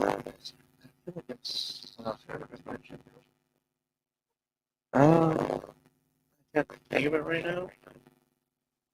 But again, I like, because I think Robert Eggers always strives when he does like period pieces, Mm-hmm. which is basically heavy filmography. Mhm. He always tries to make sure he strives for like to make it authentic, like the clothing, the sets, and all that. Which I mean is good, especially if they're gonna take more context from Bram Stoker's Dracula, because of course Bram Stoker very much did the same thing with regards to his connections in the like folklore community and in the Golden Dawn allowed him to base his Dracula on existing vampire folklore. So much so that it became kind of the standard vampire lore for everybody thereafter. Oh. Yep. Jack-o'-lanterns.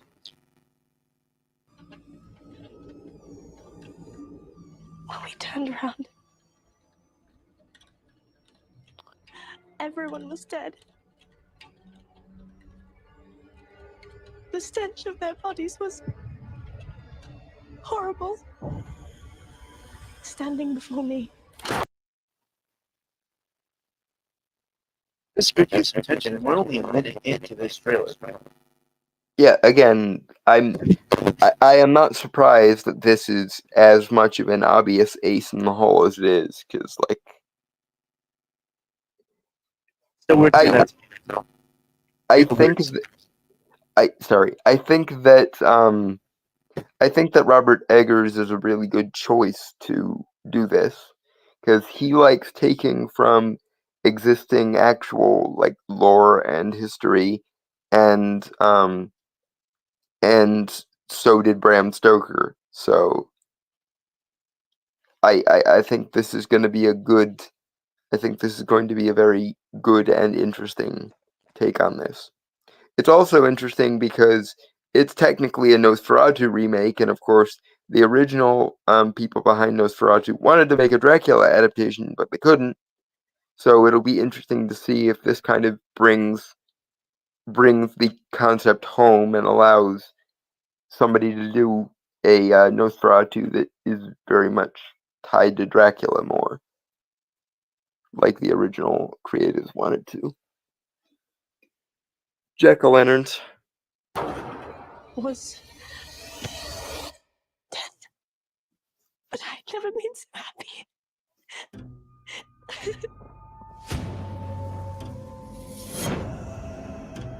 This creature is a force more powerful than evil.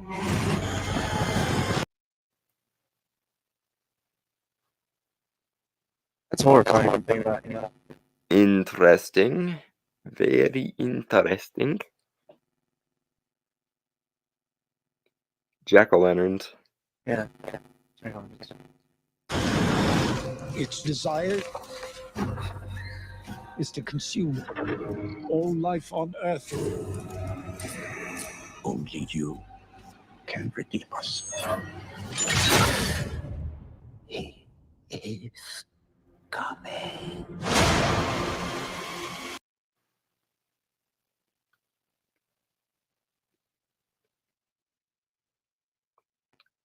Again, this just that I'm so fascinated here because it's like the idea of bringing like Bram Stoker's influences into this, like Robert Eggers tends to do, and also taking into account what the original creatives behind Nosferatu, the original movie, wanted to do.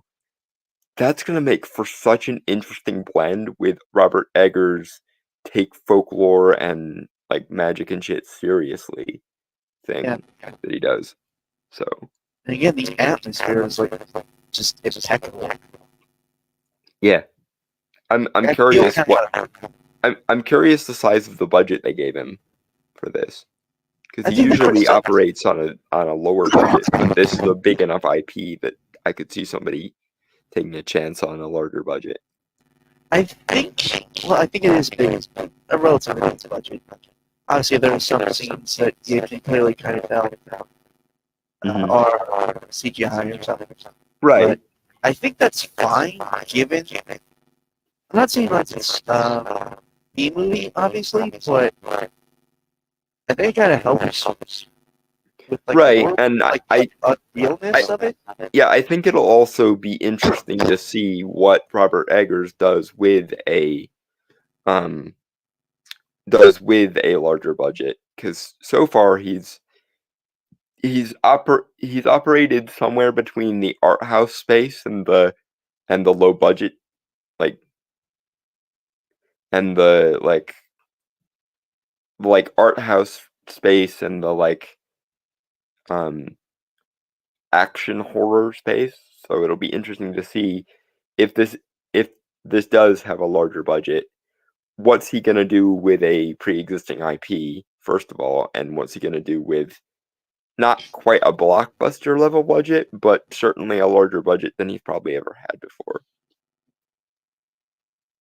Jack-o'-lanterns. There is a devil in this world, and I have met him. But you could never please me as he could.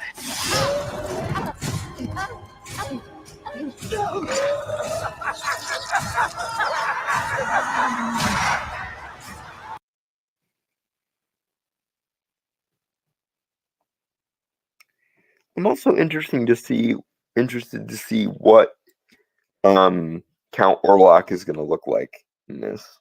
Like how are they going to take the original iconic aesthetic and There have been do it, but with modern resources? There have been silhouettes. It does look like they are going like classic Nosferatu world by the silhouettes, ball ears and stuff. Yeah. And I think we did get a shot of like the face or like the eyes granted earlier. Not sure where. Mm-hmm. I'm just curious.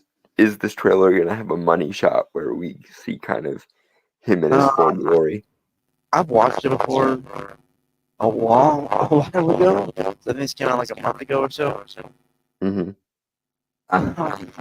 They not him per se, but a interesting shot nonetheless by the end. Okay. Jack-o'-lanterns.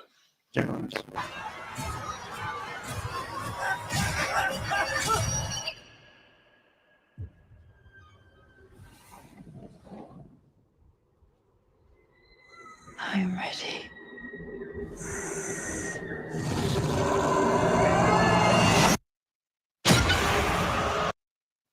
Okay, yeah, this looks cool. Yeah, like him appearing in the shadow of the Halloween. Yeah, still makes no sense to release this on Christmas instead of Halloween, though. Yeah, it's weird. There's like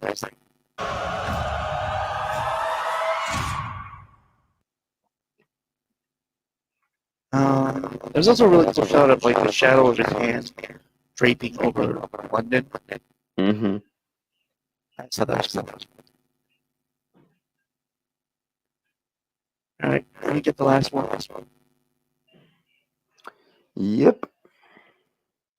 Ironically, another vampire trailer. Mm. Interesting. Yeah, vampires seem to be coming back. That's not particularly surprising. I'm glad they are making a comeback, though. Hopefully this time the Universal shared monster universe thing will work. It really wasn't that hard to make work, to be fair. Yeah, it shouldn't be that difficult to nail, but as the last couple of years have shown us, they're having a hell of a time of it for some reason.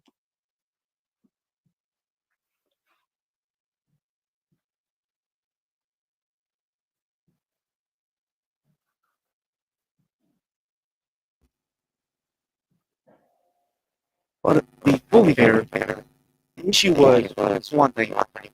No one who was in charge of making that had no idea how to do actual fucking horror. Well, therein lies part of the problem, yes, and apparently no one thought to themselves, we were the first ones to do this shared universe concept. Maybe we should revisit the originals to see how they work. Or if someone said that, the corporate suit tried to talk them down. Well, there's And also that was horrible mistake number one. to be fully honest, there is a series of Reddit posts that I read like 2 or so years ago of someone pitching a dark universe. Mm. It was really good. Interesting. I'll have to find those and send them. So I think I sent them to you actually a long time ago. Probably.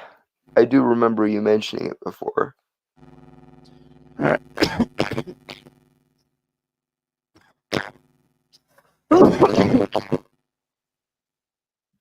So this is the official trailer for Sinners, which is being made by Warner Bros. Pictures and is directed by Ryan Coogler,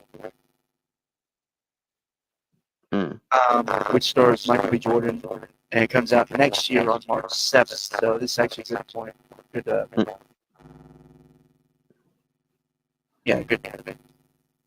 It's actually a good time to release the trailer, though. Like the first trailer is released.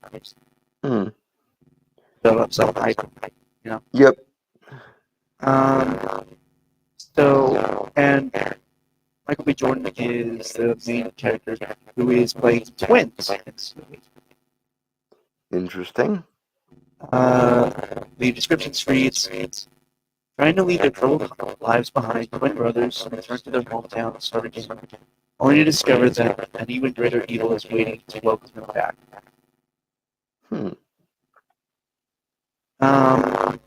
So this was, I've seen this trailer, funny enough, I'd actually seen this when I went to go see a movie. But I even saw it before then, just because like it popped up in my recommended feed. Came out September 24th, 2024.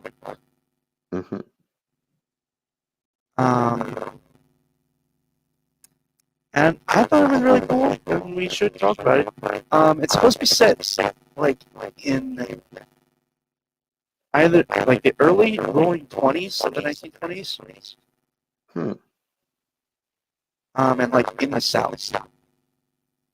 Okay.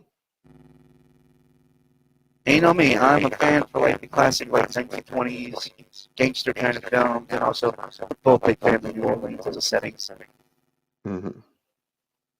Or like Southern thing. Alright, shall we? Jack-o'-lanterns. Jack-o'-lanterns.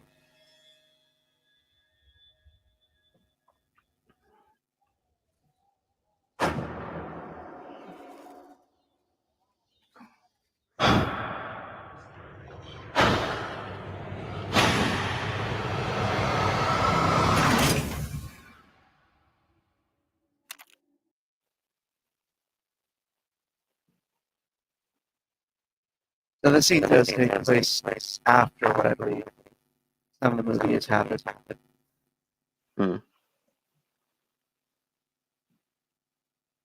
Shall we? Jack-o'-lanterns.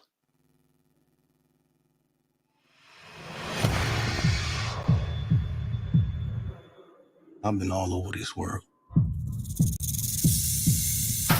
I seen men die in ways I ain't even know was possible. Love you, brother. Be careful.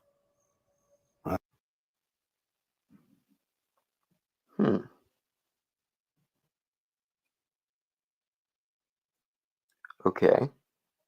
I gotta admit, I like the cinematography and the coloring. Like, it's desaturated, but not enough. Not enough to ruin it. Yeah, like not plain or bland or whatever. But also, some of the color is still very profound. Very, not saturated, mind you, but you know what I mean, right? Yeah. Michael Jordan, always wins, to me at least. He's a great actor. I haven't seen enough of his stuff to form an opinion, really. That's on you. Hmm? That's on you. Fair enough. Challenge? Jack-o'-lanterns. I will.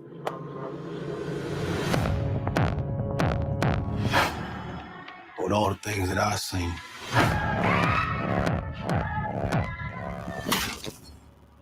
I ain't ever seen no demons, no ghosts.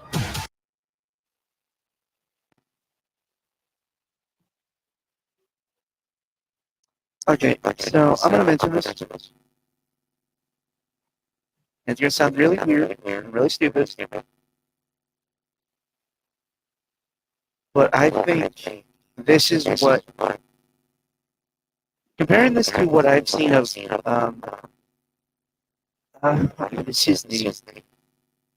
Jordan Peele, Mm-hmm. like the Black horror movies. Yeah. I like this better because with Jordan Peele's movies, you know, like Get Out, Us. Yeah. Nope, I think was the other one. Yes. Not bad movies per se. I'm not good. They're not bad. Not my particular taste in terms of horror movies, Mm-hmm. but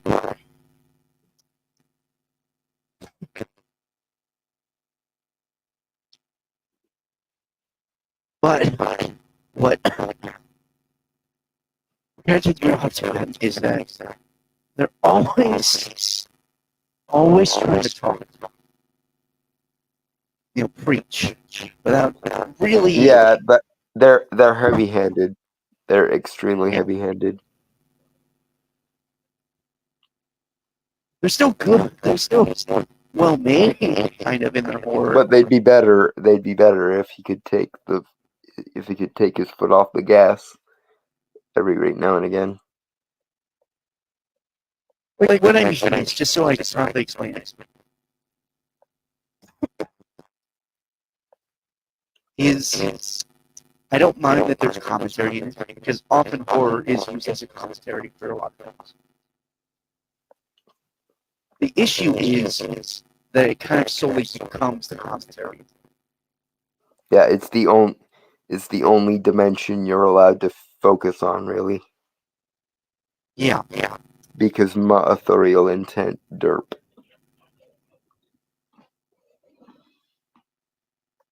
I prefer to avoid commentary, as pretty much everyone knows at this point. But Like, I'm more willing to allow it if it's three-dimensional.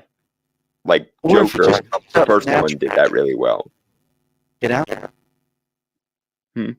Get Out? What about it? You said first one, I assume you meant like the first. No, I said Joker, the first one did that really well. Three-dimensional commentary. Right.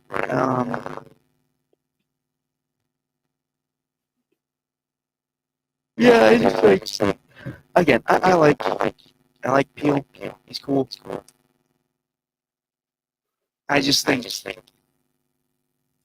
He needs to get the fuck over himself and stop using themes and authorial intents as a bludgeon to beat the audience over the head with. yeah, pretty much. Yeah. I don't think I would have it better. Though I think I would have been in a more respectful manner, to be fair. Again, it's nothing personal against Jordan Peele. It's something I have against that mentality in the first place. The whole didacticism, authorial intent, themes over in-universe logic, in-universe characterization, letting the story arise organically, or the author's the whole artistic egotism thing. Right. I am fundamentally against those things, and So so it's nothing personal against Jordan Peele. It's against that mindset that I have. But turning it back to Sinners here, It's very much, I mean, Ryan Coogler, who's done Creed, who's done Black Panther. Yeah, both Black Panthers were his. Yeah. He's also done some other ones that did provide commentary and stuff like that. But for this, it does seem to focus solely on, obviously, the kind of like building up of the horror of horror vampires, or what would be called cinema, right? Mm-hmm. But it's not, and it's set in a period. You know, it's another period piece, effectively. Mm-hmm. You know, everyone's dressed in stuff. Southern, early 1900s, possibly. Yeah, it's not quite a zoot suit, but it's somewhere in that region, kind of. Yeah. But it is like the main focus, obviously, is the monsters and stuff like that. Mm-hmm. And whatever commentary or whatever like ideas will probably feel like they're coming up more naturally than anything. Yeah, it's definitely much more subtle than Jordan Peele's are.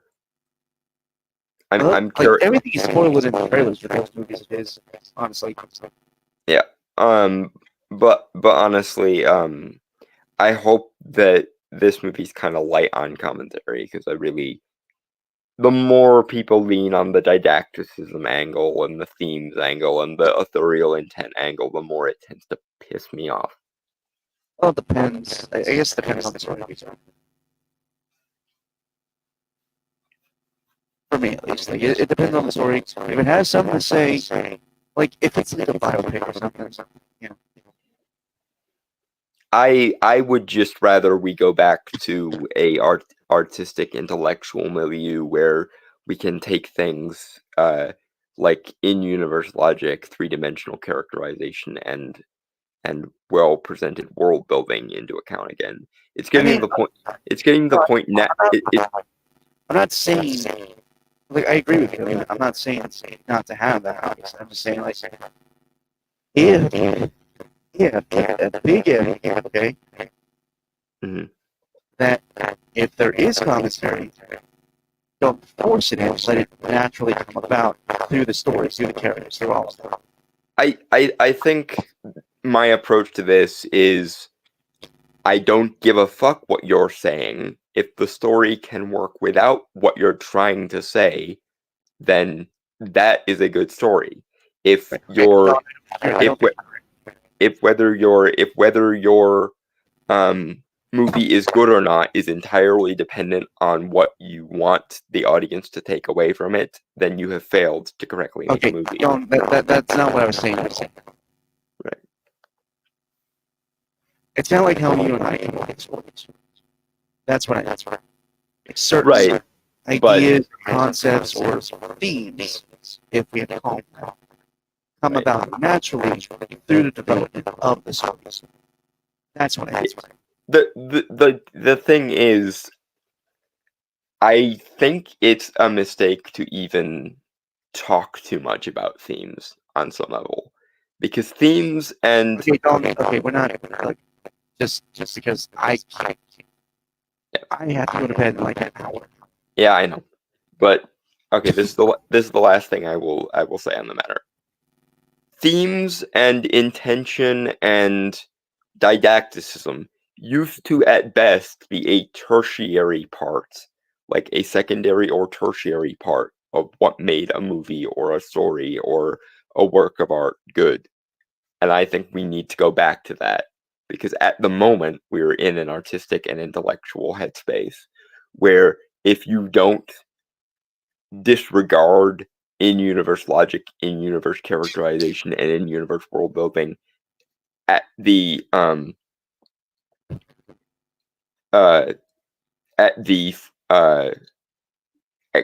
or for the purpose of hyperfixating on theme or intention or didacticism, people will straight up call you media illiterate if you do that. And And I don't agree with that. Themes are unimportant, and we need to remind ourselves occasionally that they are unimportant. Moving on. Jack-o'-lanterns. No magic. Till now. To get back inside.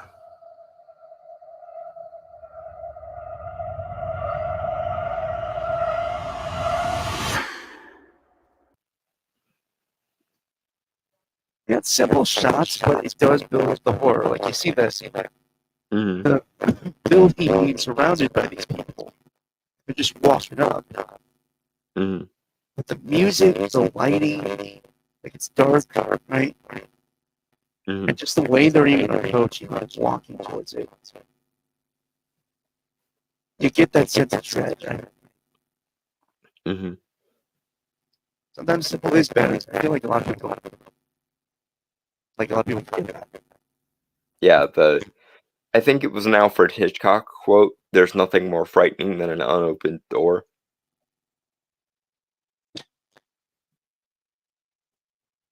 I don't know if that really correlates with what I was saying.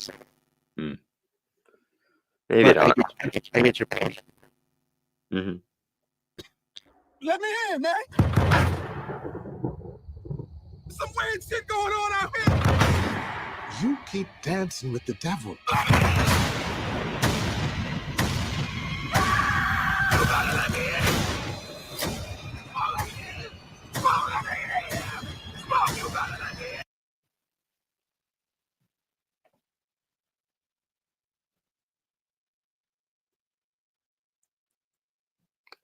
The production design is really good with this so far. Yeah.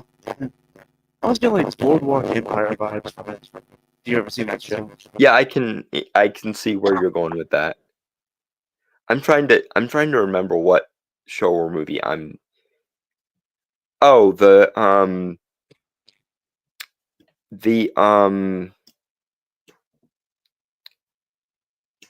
Tobey Maguire Great Gatsby. That's kind of the vibe I'm getting a little bit here. I'd say a little darker, like Southern Gothic a bit.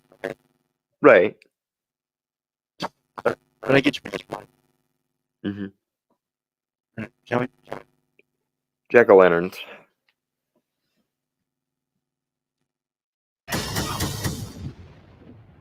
One day he's gonna follow you home.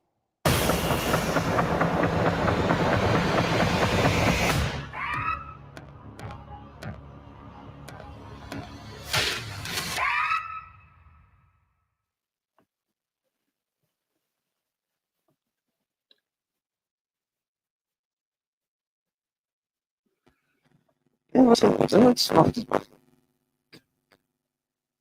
I think of the two, though, I prefer Nosferatu. That's because you're a classic sucker. It's probably true. Yeah.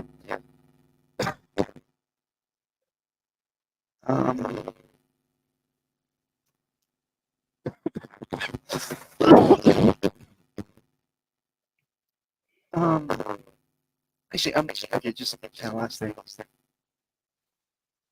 Ironically, the Sinners kind of reminded me, just like, you know, like 1920s or whatever, Mm-hmm. horror or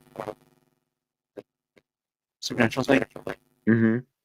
Weirdly enough, it reminds me of this video game that now creators of Half-Life and Team Fortress 2 are working on, which is like a hero shooter. They're like, it's sort of an architect, like the hero shooter, like Overwatch or something, Mm-hmm.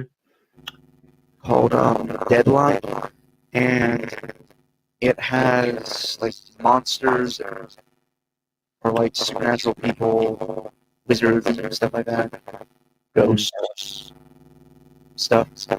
Granted, It reminds me of the show Lovecraft Country, if anyone remembers that. Yeah, with Kang. Yeah. Jonathan. Jonathan Majors. Yeah. I haven't watched that. It's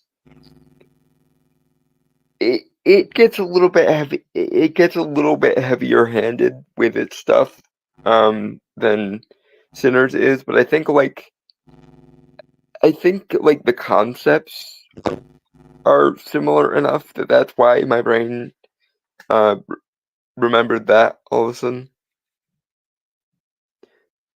I hope that Ryan Coogler can come up with a better way of conveying certain things than that show did, but it seems like that's kind of the vibe I'm getting from this.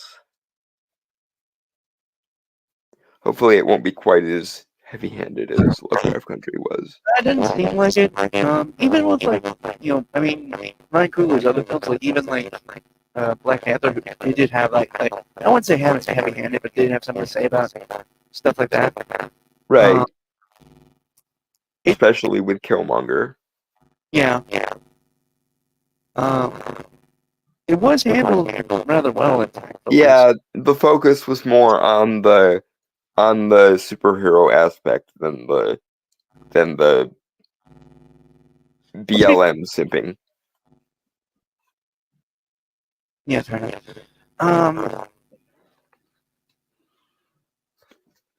Yeah, it kind of reminded me of Deadlock, which everyone can check out, and I might put something in the Discord if you guys want to check it out. Maybe I think that might be a wiki, or there's a video of the lore, because I'm a lore guy, and I like watching stuff on like things that have intensive lore, but most people often don't pay attention to it.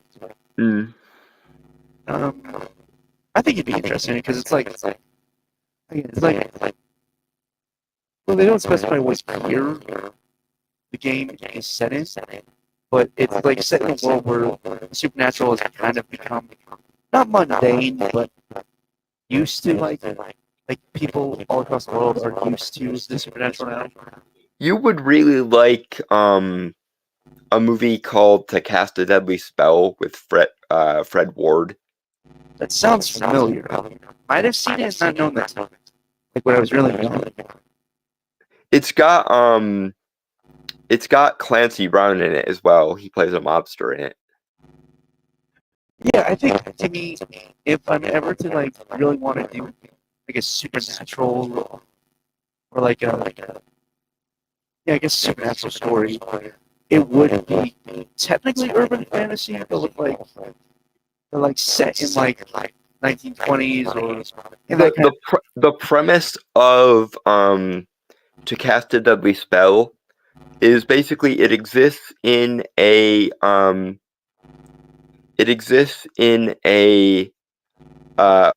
alternate universe version of the 1940s and 50s where instead of the nuclear bomb being what won America the war, it was magic that won America the war. And instead of it like advanced